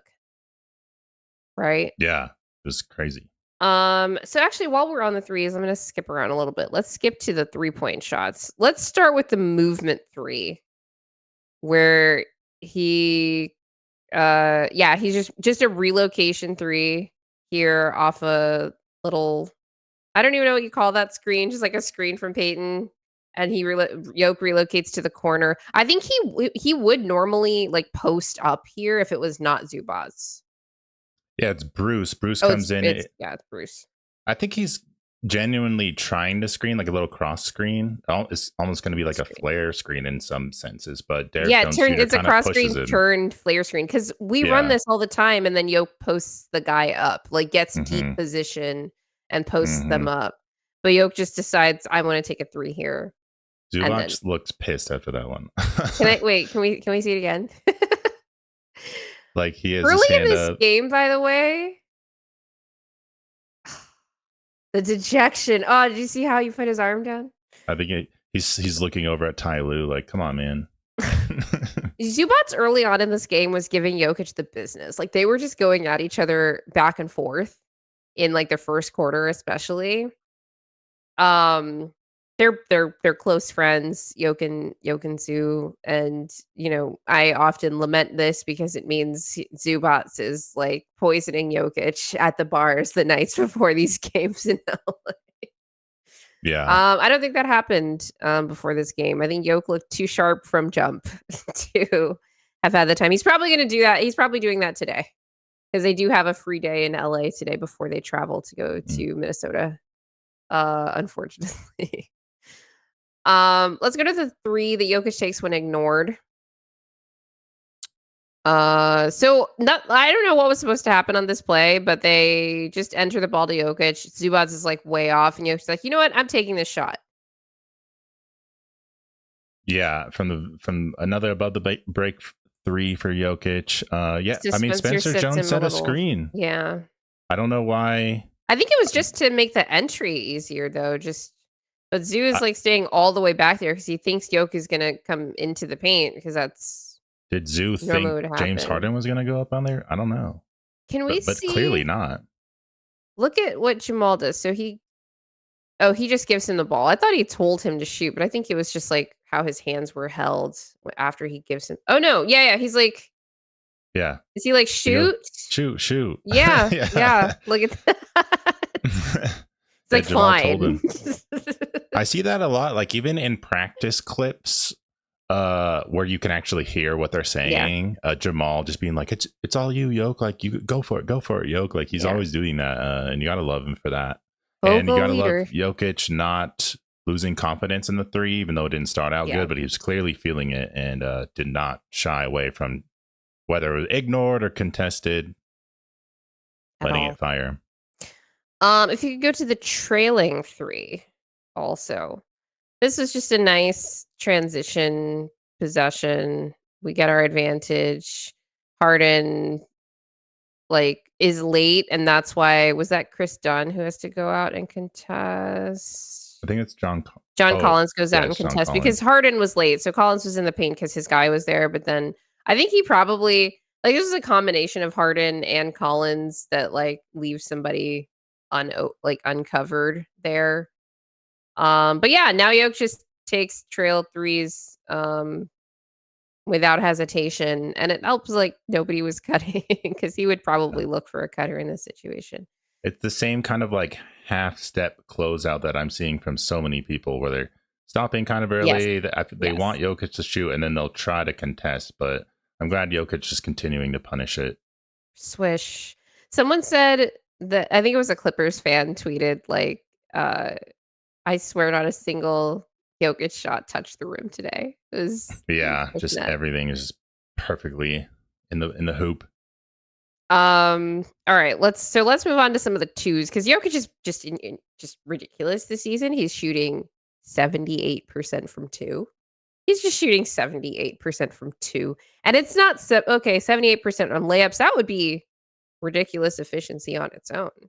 78% from the restricted area. That's Giannis level, or 24, 25 Christian Brown level.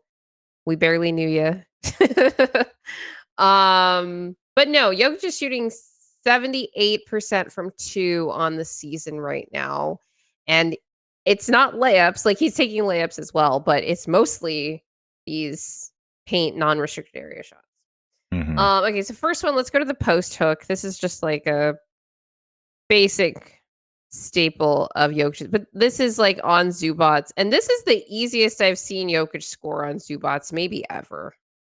Was in this game generally, but this particular shot, he's I'm gonna get the position I want. Zoo's actually doing a decent job of holding his ground, but then I think that last two steps that he takes backwards just let Jokic get completely comfortable. Well, he didn't need to. He didn't get bumped or anything. He just kind of. Oh, I need to go back a little bit more. He kind of just preemptively stepped back. He thought Jokic was going to turn the other direction, which is interesting because Jokic is a righty. He doesn't tend to like to go left. I think that Zubac was kind of trying to preempt the left turn there. Yeah, that's a good point. Okay, let's go to another face-up drive on this one. Loved Jokic's face-up game in this. Again on Zubats, and he's sizing him up, gets him to bite a little bit, gets all the way downhill, makes the layup. Yeah. Man, to me, Jokic looks spry almost. Right? I mean, we started the season out, people talking about him looking slow and out of shape. We started out the season with him looking slow and out of shape. Sure. But whatever, it did not take long for him to get it back. And he had a great drive in the Kings game where he looked super fast. And I don't know what it is. He's just kind of gliding off these defenders. And he does get a little contact there, but he can just use his length on, and this little scoop layup shot. And he just he can power through players, but I wonder how much we're going to see him kind of doing something like this where he's, driving past them and just letting his momentum carry him into a nice shot. Yeah. And the spryness just, I think, stands out.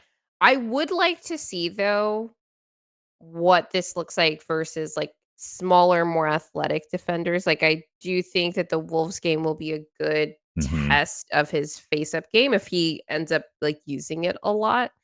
Particularly in the non-Rudy minutes when they do go small. And maybe he won't maybe that just won't be how we decide to attack offensively in those minutes. Like we talked about the last time they played the Wolves, there are lots of ways for Denver to attack small ball that don't involve face up or post up Jokic. Mhm. Um, I'm interested to see what they do. But also, just one last note on Yeah. this one. Uh, Christian Brown was in the dunker spot on it, and I always think about when Jokic is driving, what is the spacing and I how are we prefer setting up? Christian in the dunker than in the corner because if Right. Christian's in the corner, Harden's gonna help all the way off, and Yeah, maybe even exactly. get like a strip here. Yep. Although I don't think he would have gotten there in time. He might have like stepped in for a charge, maybe just gotten in like a little under Jokic, like in Jokic's way, but a little under him to make that a little Hmm. bit more uncomfortable at the base. When somebody's in the dunker and this empty side, because they clear a side for Jokic to ISO Zubats here. Um, if you're going to have everybody just kinda standing around the perimeter, like, not or standing around not doing anything, I would prefer the guy in the dunker to in the corner because it makes it harder for Harden to guard 2 guys if somebody else helps or Hmm. vice versa. Yeah, I think that was Um, important. Yeah. yeah, yeah. Um, okay. Let's go to the post step through hook. So this was just against a scrub in, like, near garbage time. Who is this the guy who made, like, 3 threes in the first half? Is this Sanders? Yeah, it might be. Yeah, and they let him guard Jokic, like, kinda one-on-one. Brook comes to help off of Peyton, but you see here, even, like, on the offensive rebound, Spins he away goes to from the help. box out. Yes, Jokic does spin away from the help, but then Brook goes to box out Peyton. That was an interesting defensive choice, you know? Yeah. What was the score at this point in the game? I can't see the bottom. 187.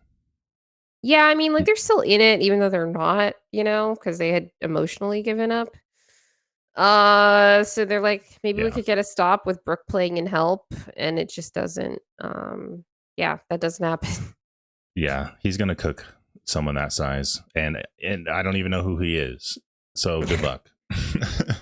Okay, the step through layup. I love this one. I think this was his first shot of the game. Or no, one of them in the first quarter against Zubats once again, all the way to the basket. Just totally sizes Zubats up there, completely reads his body movements, and is able to get all the way to the basket.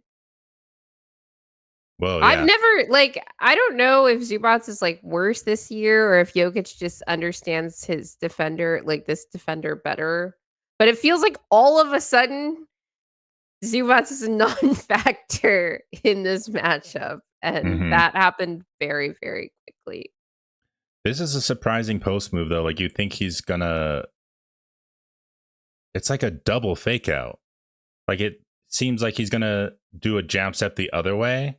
Yeah. And I So think maybe this is Zubats. why, Zubats knows that he does this sometimes, and this is why Zubats jumped back and kinda opened up to the left last time. Yeah, but it was Uh, more like of a hesitation pivot because he doesn't even do the fake to the other way. He just mm, goes and dips right under. Yeah. And you and got steps AG through. in the dunker there, and John Collins can't come and help that shot at all either. Okay, let's go to the pick and pop. This one was pretty pretty basic pick and pop with Christian handling there. If you could just pause right after Jokic gets the shot. Though I Oh, wanted to point out, well, first of all, great that Jokic just takes and makes this three. He had Brook in hell, by the way, not just with the 3-point shooting, but like we'll get to it with the face up game. But Brook like fouls Jokic so much. Like he does not know how to defend one on one without fouling. Great rim protector. Can't defend one on one without fouling. It's actually like kind of funny.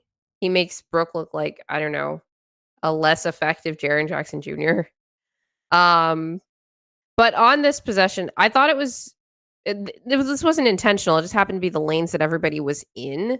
But I thought it was good to have Tim on the floor where he was because it made Batum have to make a choice. Like, okay, you have a pick and pop, and sometimes you'll just have a defender rotate over to Jokic, so he has to pass to somebody else.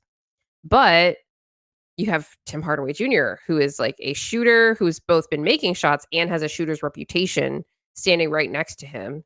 So he can't be the one to rotate over there. And so you just end up in a situation where Nikola Jokic is wide open from Yeah, three. all Batum does is stunt to maybe take away the drive. Just a little stunt and recover. I think maybe he's like, make him think that he's gonna go all the way over to him and force the pass and then try to recover. But Jokic's lack of hesitation on this shot is like almost as important as making it. Yeah, he Maybe really more just went important, into it. right? Because we'll see, if defenses start to approach him differently. But he's still making more points on his twos than threes, despite the 3-point shot being as efficient as it is right now.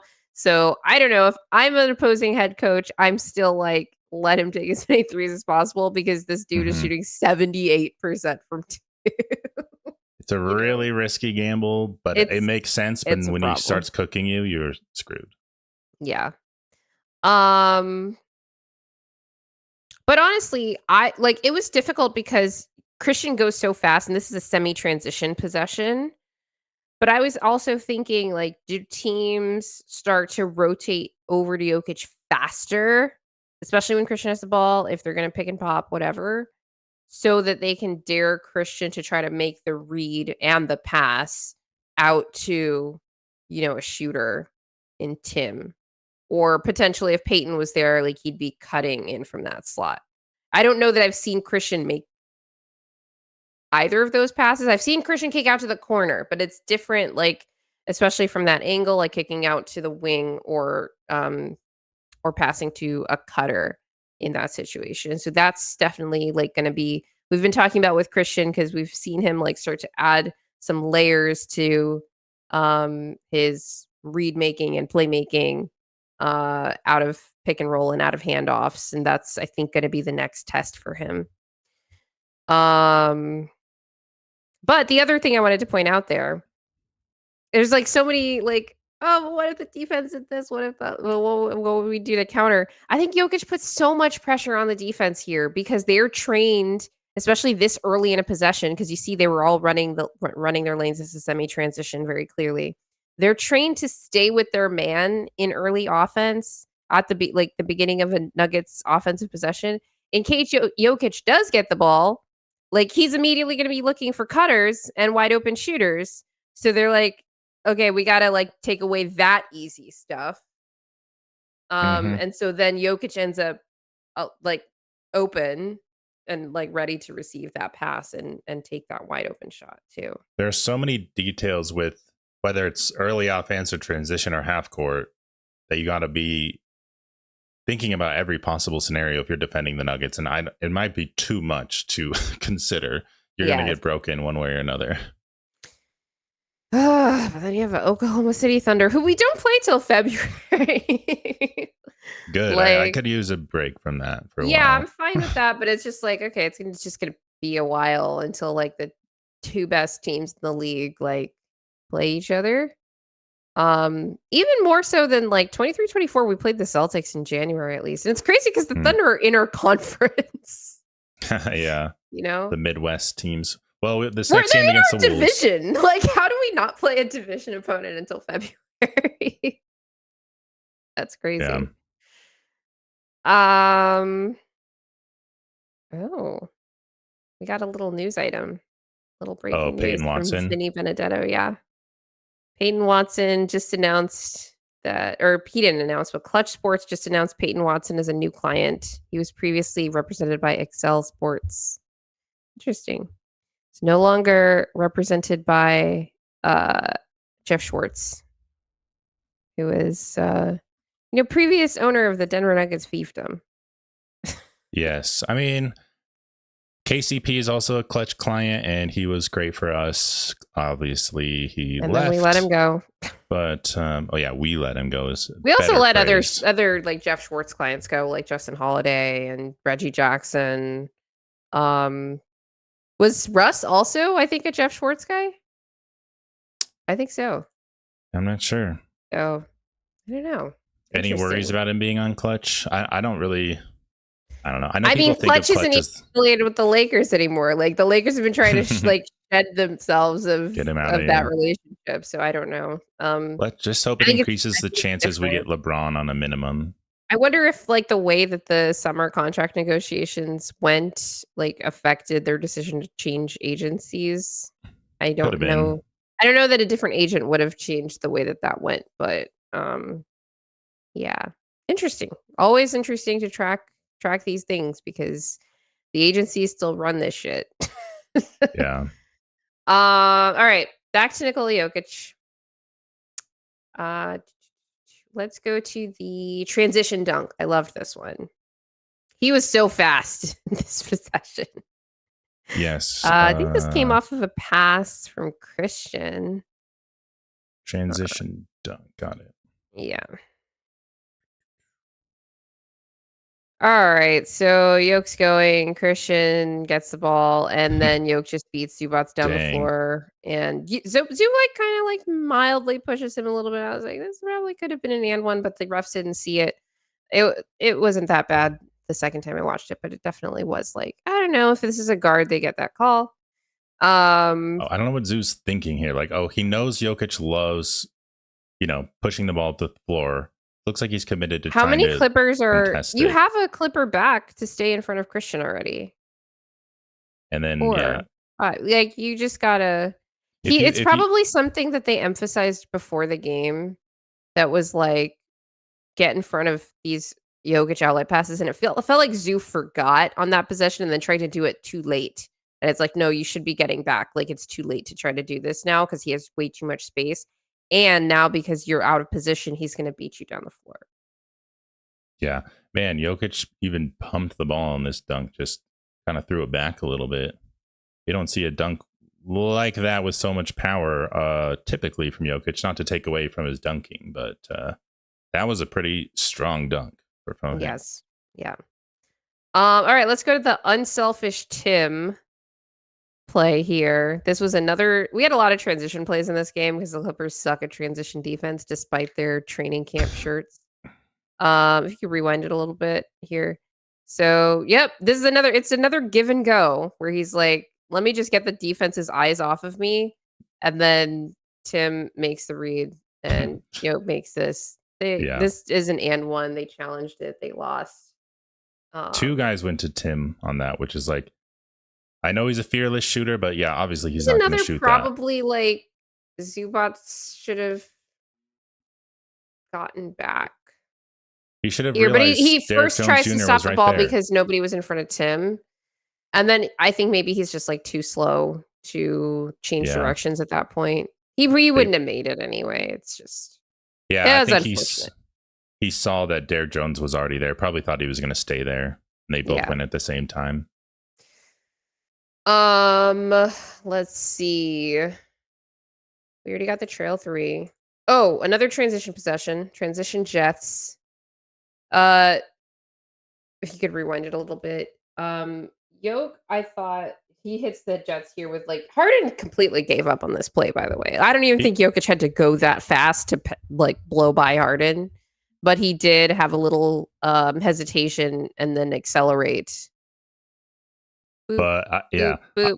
His Harden acceleration doesn't look that fast, but Harden thought, oh, I did enough to just kind of funnel him to Brook Lopez, who should be able to be there and contest it. Yeah, he was just a little bit slow. I almost feel like James Harden looked a little bit. I think Yoke also kind of put like a little bit more like not spin, but like a little curve on the ball so that it could get around. Yeah. And it got right around Brooks' arm there. He would have been able to block it if Yoke went for like a regular like a running push shot or went like straight in for the layup, I think. And let me just say how amazing it is to see them playing in these jerseys. Oh my God. This is which are sold out. I'm so glad that you get to witness this, Grace, instead of just seeing the pictures and the clips from 2020. Yeah. I do wish it said Nuggets though, I will say. Maybe that's what I felt too, but other people seem like they didn't care partial about that. just because that's how I like pictured the uniforms when they said they'd be coming back. And I get it. They're like, it's City Edition. It's gonna say Denver and like whatever, but it's fine. I love the jerseys. I thought they were Very cool looking. It's just kind of weird that they have to debut them on the road. Yeah, that was kind of funny. Why that night? Yeah. Let's see here. Okay, so here's Brooke in Hell. I think this was the and one. So again, just Brooke constantly reaching. I don't know why Brooke's hand is even there. Like, I don't know what he thinks he's going to be able to do with his hand in there. Like, he's not going to strip Jokic, you know? Yeah. But man, Jokic almost never gets that call. No, in this game, there were 2 other times that he makes the shot and they say no shot on the foul. Yeah. Yeah. Thought the whistle was pretty fair last night. It felt like a miracle. Honestly, after that Kings game, I completely agree. I thought the Kings game was horribly officiated. Like, and it wasn't that I thought the Nuggets deserved more calls because I thought they were generally pretty, like whatever. I don't think the Kings were fouling. I thought the defense was too bad to be fouling.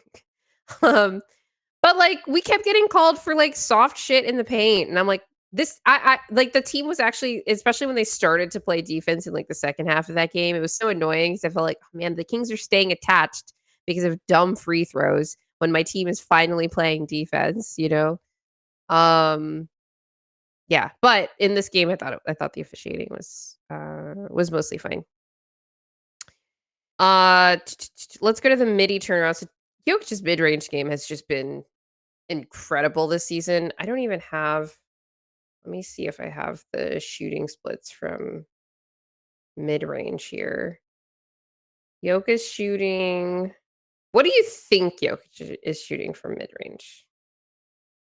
60%. Oh my god.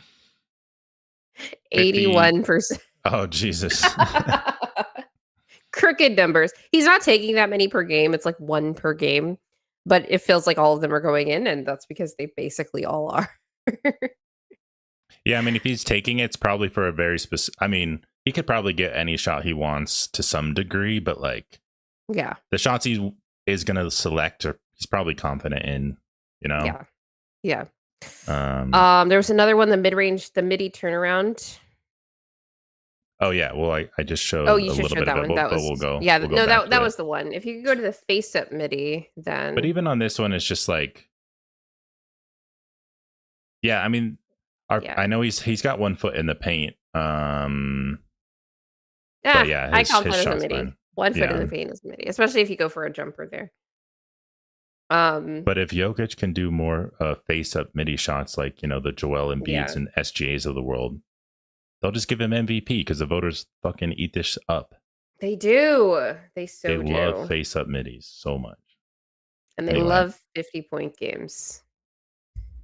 Yeah, we are coming for you, points per game bias, which is crazy because like Jokic had a ridiculous scoring season last year too. He's probably not going to get like a scoring title. I'm kind of rooting for Giannis to get the scoring title just so SGA doesn't get it, so he can't add that to his MVP case. Yeah. Because I know Jokic's not going to get the scoring title, so as long as it's somebody else that has a worse overall or like worse MVP chances. I hope that this great shooting and touch means that Jokic's wrist is feeling good, and Jamal looks pretty healthy too. I know we just had other guys banged up, but as long as those guys are good, we always have a shot. And on that shot, Jokic didn't even need to pump fake or jab step. He just kind of took the shot right over Brooks' face, and it was money. Yeah. All right, now we got to get to the one everyone wants to see of this game, which was like the most like, oh my god, Nikola Jokic. Are you kidding me? Just so much swagger on it. That was gorgeous. I didn't know what he was gonna do here when he stopped where he did, because I thought it was just gonna be like, I thought it was gonna be more like a push shot, I guess, just based on the distance. But when he first starts the drive, I thought he was gonna go for a layup. It's like, okay, that's Derrick Jones Jr. And then I guess he practicing. I'm calling it the mile high rainbow floater. Okay. The mile high rainbow floater. Because it gets over Derrick Jones Jr.'s hand. It's like avoids the shot blocker, but it's by like 2 feet. You know, it didn't need to be that high. Hey, but Jokic knew that he has extreme hops. So he was like, I gotta get this up high.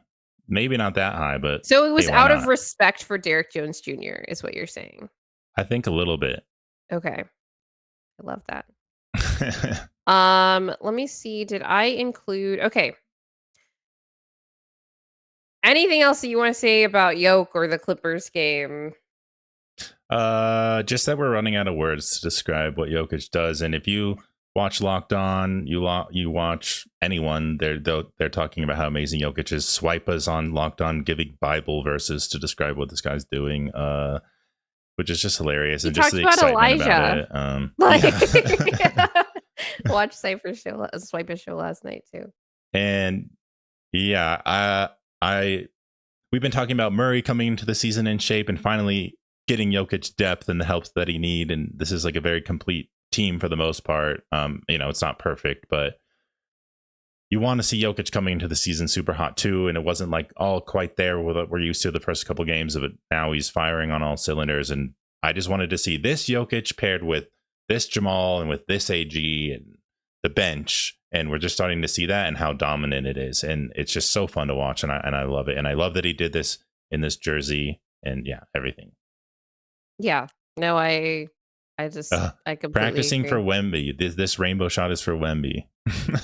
Says all right. Liz and J-Man in the chat. Can we make Mile High rainbow floater a thing? Because it was in these jerseys too. Like I'll try to it was edit kind a of little perfect. rainbow trail behind it in a bit. Oh, I love that. Okay. I will say, just as a note on this game, Yoke did give a post-game quote. If you could bring up the Vets clip here. He was asked about, I think this was by Law Murray, friend of the show, Clippers beat writer. He asked Jokic the biggest difference for the team this year through 11 games.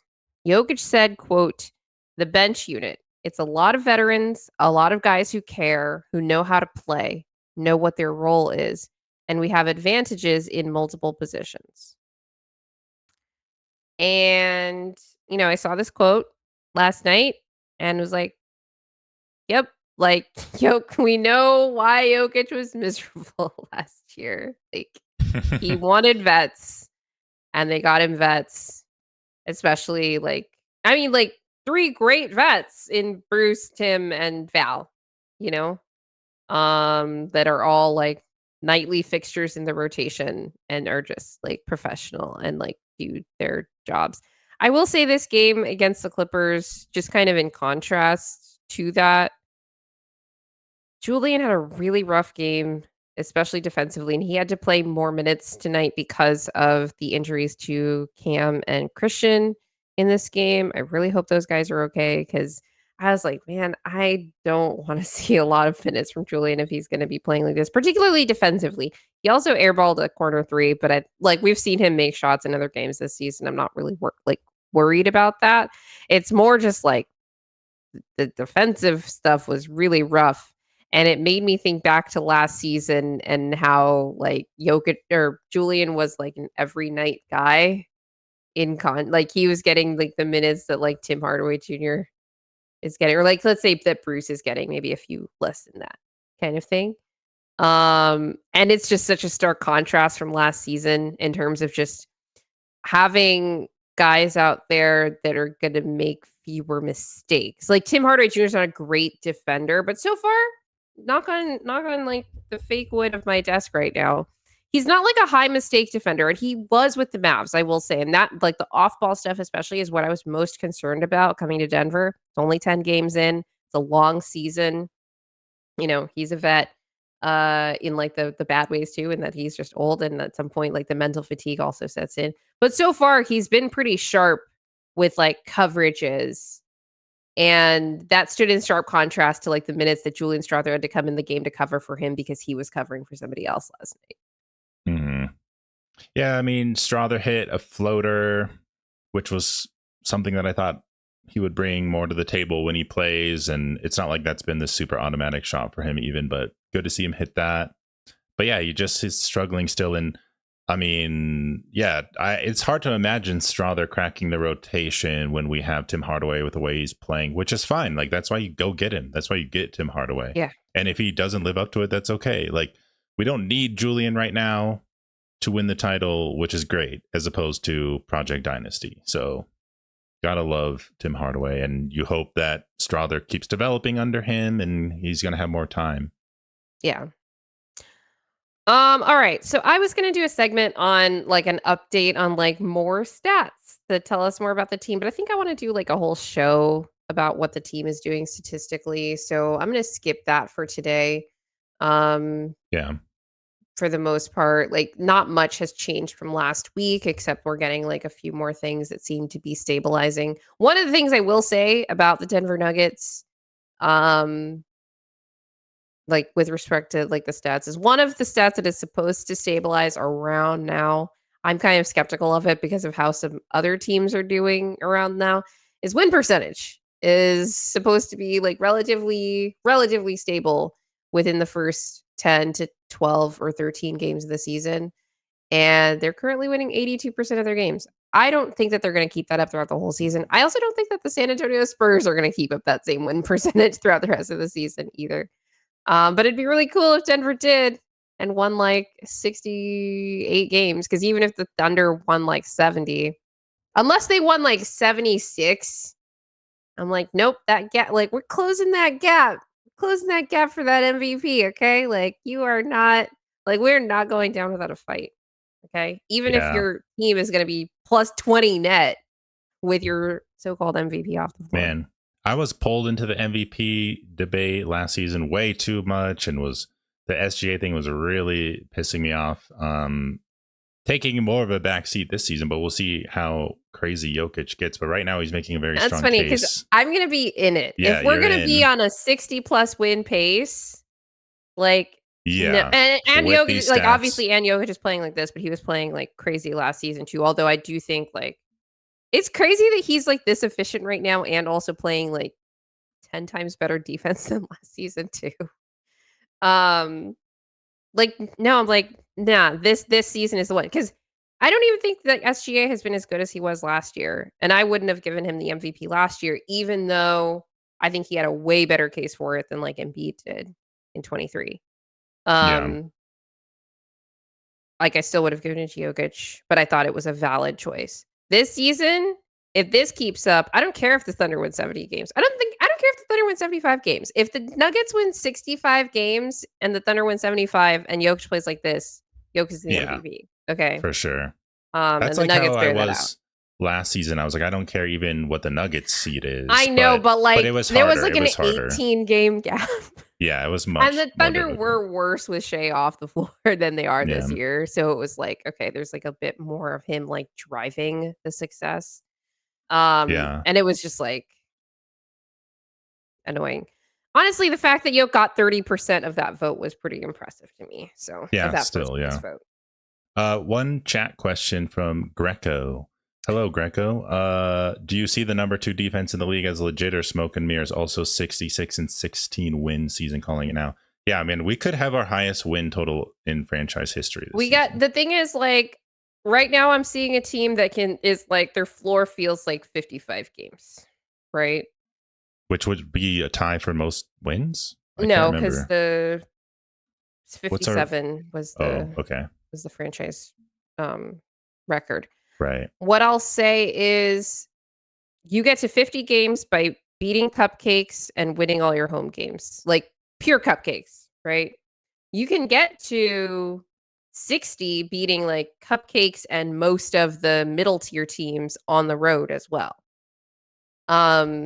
To get to like 66, like I haven't seen enough of like Denver versus we haven't played any teams that have a top 10 net rating, to be fair. Like we've only played teams in like the middle and bottom tier of the league so far. Mm-hmm. But you got to beat them and you got to win at home. So right now I feel like, okay, this is a team that should win at least 55 games. I honestly think that Denver does have the inside track to the 2 seed though, because I just don't think the Spurs are going to be able to keep up this pace that they've been on in terms of wins. Mm-hmm. The point differential is not there. Like they're just going to probably lose more close games as the season goes on. But yeah, I just think that like I don't see. Then the Rockets are the other one that like maybe could be in that like 55 plus range, but I think that Denver's got like they could push past that. I don't see the Rockets pushing necessarily past that. So Denver still has to go out and get the job done, but I feel like we have the inside track on the 2 seed in the West right now. And how do you feel about their defense? Smoke and mirrors. I Oh, mean, right. The defense I feel like isn't yeah. smoke and mirrors. Like they are better than last season, especially in transition. Like guys are just getting back and like getting matched up, and that's just a huge part of it. Trying to think. I don't think we haven't played any top 10 point differential teams, but I think we've played one top 10 offense, and it's the Wolves, and they were without Ant. So I don't know if the defense hasn't really been tested. So I don't know that I don't think it's number 2 in the league. We've also gotten a lot of opponent 3-point shooting luck. Do I think that this looks like by the end of the season they could be a top 10 defense? Yes. And that's in part because I think some of the teams I thought would be like, whoa, this team is clamps defensively. They've been shakier. So there are a lot fewer teams where I'm like, yeah, we definitely can't be a better defense than them. Yeah, so teams like, the Wolves haven't been as strong. And like I think they probably will finish a better defense than us, but it's like, I don't know, I feel like we could be in that tier. Or like the Cavs or the where are the Celtics right now? Because I don't know what the hell they're doing. They're actually a top 10 defense right now, despite being awful, the Celtics. They have a positive point differential, which may be a problem for the tank. Orlando Magic back to 3rd. This is all schedule adjusted on dunks and threes, by the way. I'm not going based off of the NBA net ratings because they don't clean up garbage time or anything like that. So I don't think that Denver is a top 2 defense. But I do think that they have the potential to be a back half of the top 10 defense. And I didn't necessarily expect to feel that way like early in the season. Yeah. Yeah, I mean, I think like Vyacheslav says, he likes the positioning and the effort. And yeah, that's still true. We're just probably saying may not be number 2 rated, but it doesn't have to be that high. It just has to be, a top 10 like would positioning be and effort doesn't get you a top 2 defense over 82 games. But yeah, I think Jokic is doing good on defense, like and like for what he can do. Point of attack defense, which is still like very hit or miss. Especially if both Cam and Christian miss any significant time, that's a lot of Julian Strawther minutes, and I would expect the defense to get worse in that span. But Jared Dudley's been doing a good job, like keeping guys locked in and Jokic active, and I think the bench last night was playing drop in some weird circumstances and getting cooked a bit, but I don't know. You got to throw out different looks, and so we're going to be doing that for sure. On the opponent 3-point luck thing, I don't know that it's going to continue. I doubt it. Like you would just imagine there will be some kind of positive regression for opponents. But the Nuggets were a good quote unquote opponent 3-point percentage team in the title year, and it's like, I've heard some theories that like, well, we're funneling the ball more to like their bad shooters again in a way that like they just weren't doing like last season, for example. But also sometimes it's better to be lucky than good. Like if the basketball gods would like to give us amazing opponent 3-point luck all the way to a title, like who am I to say no? Yeah. Go ahead. Quick question before we do predictions, but Vyacheslav wants to know how you would rate DA. DA gets an A from me. Like the team has been locked in. That's like the main, we're only 10 games into the season, and I think that the challenge for DA is managing a full 82 games. I'm not going to give him an A+ because there's been things that I disagree with him on here and there. I don't give anybody an A+. But is he going to join my list of coaches that I've got on my hate agenda? Absolutely not. The offense has been cooking. The defense has at least been, despite the, you can call it luck, the guys are trying. And the coach gets credit for that. because when their guys are not trying, the coach gets blamed. So, um, yeah. And he's trying out different things to varying degrees of success. And yeah, I The, do think at one point I will want to see a little bit more consistency though. Like I feel like we're still kind of searching, and that's fine. It's the first 10 games, you know. Um Also would like to like at some point you have to wonder like, okay, is DA kind of um does DA need to use Cam in different ways to maximize him? I don't know. Like let's just see. Like maybe just have him more on ball. Just like let's just see what we can do with mhm. that. Even if he's not going to be scoring, like let's try to max out his playmaking. Um Yeah, or maybe you don't do that because then he can focus on all the little details like screening off ball and like defense and like doing all the things, and Cam's just the KCP replacement, you know? I know they really could be just at a Uh, different role and position, which is interesting. yeah. Okay. All right, let's move on to our last segment here, Will. Okay. We are All going right. to give our predictions for the next 6 games. And my first one might surprise some people. All right. All right, first game. Do you want to go first or me?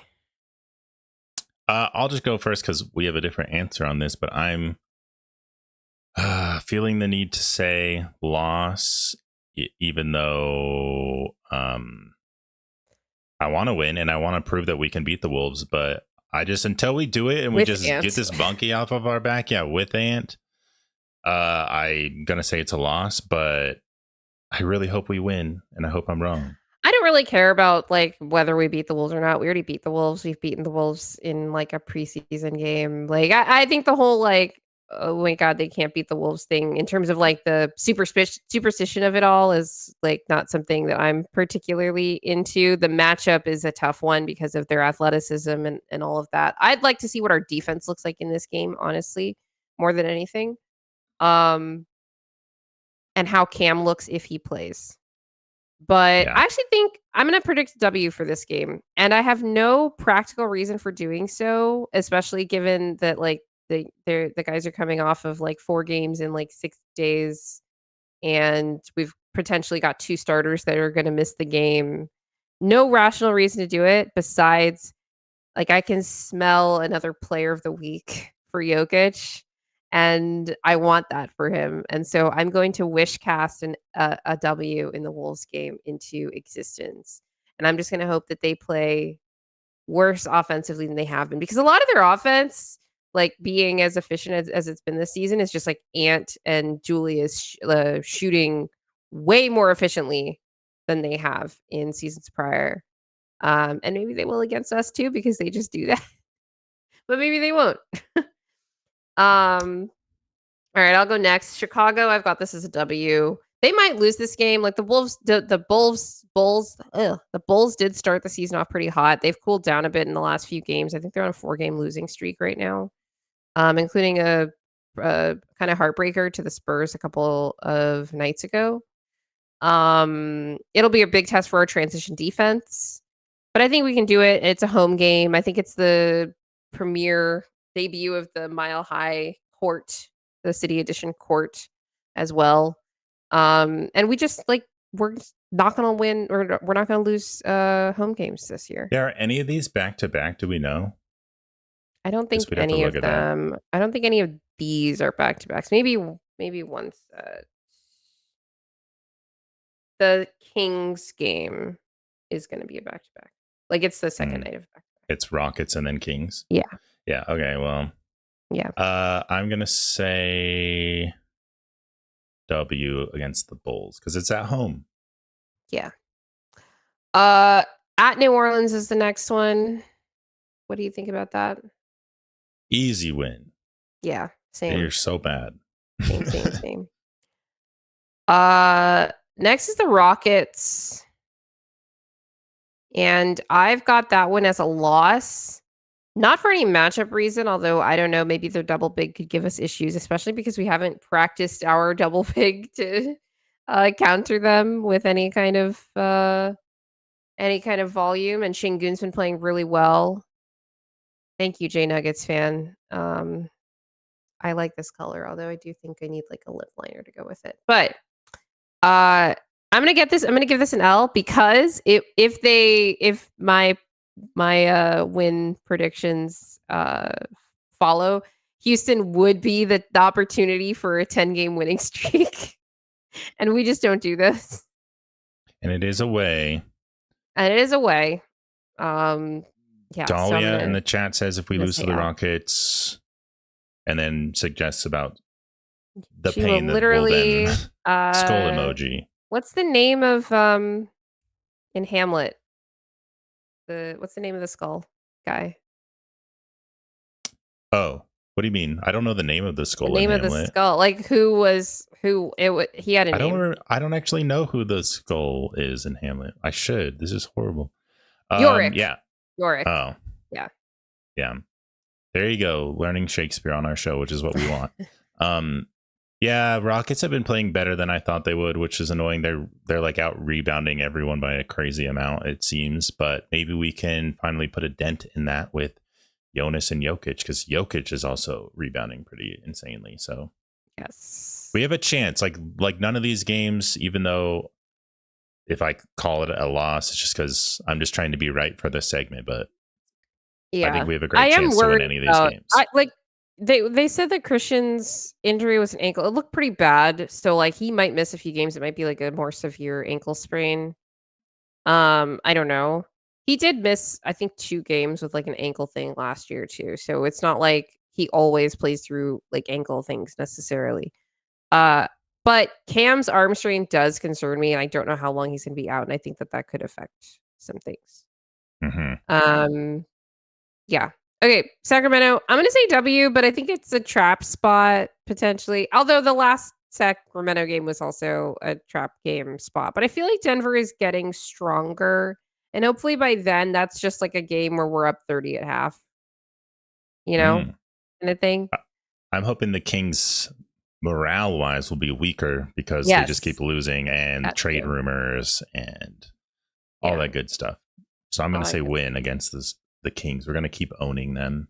But these games versus them are always weirdly too close. Like they make little runs that almost makes me think, I know. I just start stressing out and then we pull away. So it'd be nice to like blow them out if possible.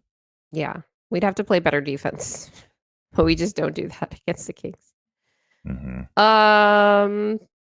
At Memphis is the last one here. I've got this as a W. Like, I don't think we should lose a single game to the Grizzlies next season.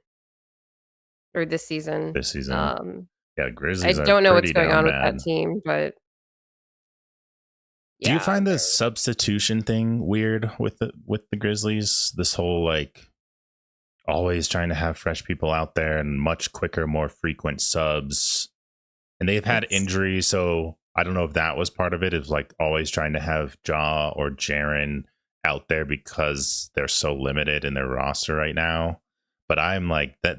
Ja and Jaren Jackson are not playing many minutes together because of that, and I just think that's kind of crazy. And I get why Ja is almost upset about that, but yeah, it's weird. Like, there's a reason that like it's not okay when people get upset at coaches for like they don't try enough things, they don't play this guy enough, they don't play that guy enough. Part of what coaches are trying to do when they build their rotations is like keep their most important players not necessarily happy, but like comfortable and like in a rhythm. And some players can, like, even if they don't feel like it at the beginning, can adapt to like a new rhythm over time, but they're not going to like it. And maybe they can't, like, you don't know, like maybe Ja is just a player that like I need to have like certain stints, or like not just with him, but like I need like solid blocks of time with like a core group of players around me too. I don't know. Right. So I think it's just a matter of like the coach needing to know their players and knowing how much they can push their players. And it feels like this isn't necessarily a criticism of Isolo. It's just like he seems to feel very empowered to do whatever he wants, which is fine, especially if you're somebody who's very critical of Ja and doesn't think that like they should be like highly like bending over backwards to like cater to him necessarily. But it seems like Jared is also sort of suffering under this paradigm in terms of like what his total like productivity and impact can be, offensively. And I think that like certain coaches suffer from like they have a good idea for like a system, but they don't have the players for that. And sometimes you need to optimize the players that you have. But like it's so early in the season that I can't necessarily criticize the guy for wanting to be like, it feels like on paper what I'm trying to do with these players should work, and I'm trying to push them to a point where they thrive in this system. So it's like a very delicate balance. And like thankfully for Isolo, he's a new head coach on a team that has no real aspirations this season because they traded away a pretty big time player. So he has a little bit more, I think, runway than say Adrian Griffin had with the Bucks a couple seasons ago. Yeah. And Giannis has so much more standing to voice concerns on the coach than exactly, John right now. Exactly. Yeah. So my answer is it's complicated, and without like knowing all the ins and outs of that, it's hard for me to cast really judgment on one side or the other. Like I get the player's perspective on this for sure, especially when they've had like one head coach for their entire careers in the NBA. And then the system completely changes under this guy who came in last year. Yeah, like I'd be pretty pissed about that too. But also like the coach is trying to do something. So like I get, him being like, can you please like try to do what I'm doing, like give it your best and like give this a chance kind of thing too. And I don't know anything about like his personality, how when you're trying to like when there are these like technical friction points in terms of like how the players feel about the rotations, lineups, whatever. It helps to have somebody that can like play some politics and like smooth things over with the players. It doesn't seem like, at least with where Ja is concerned, that there's like a ton of trust there between him and the head coach either, which is why this is even a talking point, is because he like kind of brings this stuff up, right? Yeah, it's different. I'm really curious to see the Nuggets play Memphis actually in a few games, because I'm not watching the Grizzlies on purpose otherwise. Yeah, just to see what the new system is like. And they are they have like pick and roll coach without their pick and roll big because he's been injured. So that's the other, big like kind of glaring aspect of the situation is like it's going to be a really tough sledding at the beginning as they try to get this to work without ideal personnel. Yeah. Goran Proden says, what do we know about Cam and CB injuries? We don't. Not much yet. The team does not tell us anything until they absolutely have to. Yeah, hope it's not serious. And yeah, you never even know like when these injury reports come out before the game if they're going to play. And it's like it could come around and they could play at any second. You never know. Yeah. All right. Anything else you want to say before we close this one out, Will? No, just thanks for being here, chat. Hope you enjoyed it. Nuggets are looking great, so it's fun celebrating with you guys. In Jokic's Masterclass. Yeah, if you made it this far, we appreciate you guys the absolute most. If you like our content, please remember to hit the like button as well as the subscribe button and the notification bell. Leave us a review on your favorite podcast platform. Follow us on socials. All our links are in the description. And always remember that winning is fun and losing sucks. Unless we're not you're doing much of that. The Dallas Mavericks this season. I'm sure the fans are rooting for a hardcore tank at this point. Yeah. Good luck to them. See ya, everyone.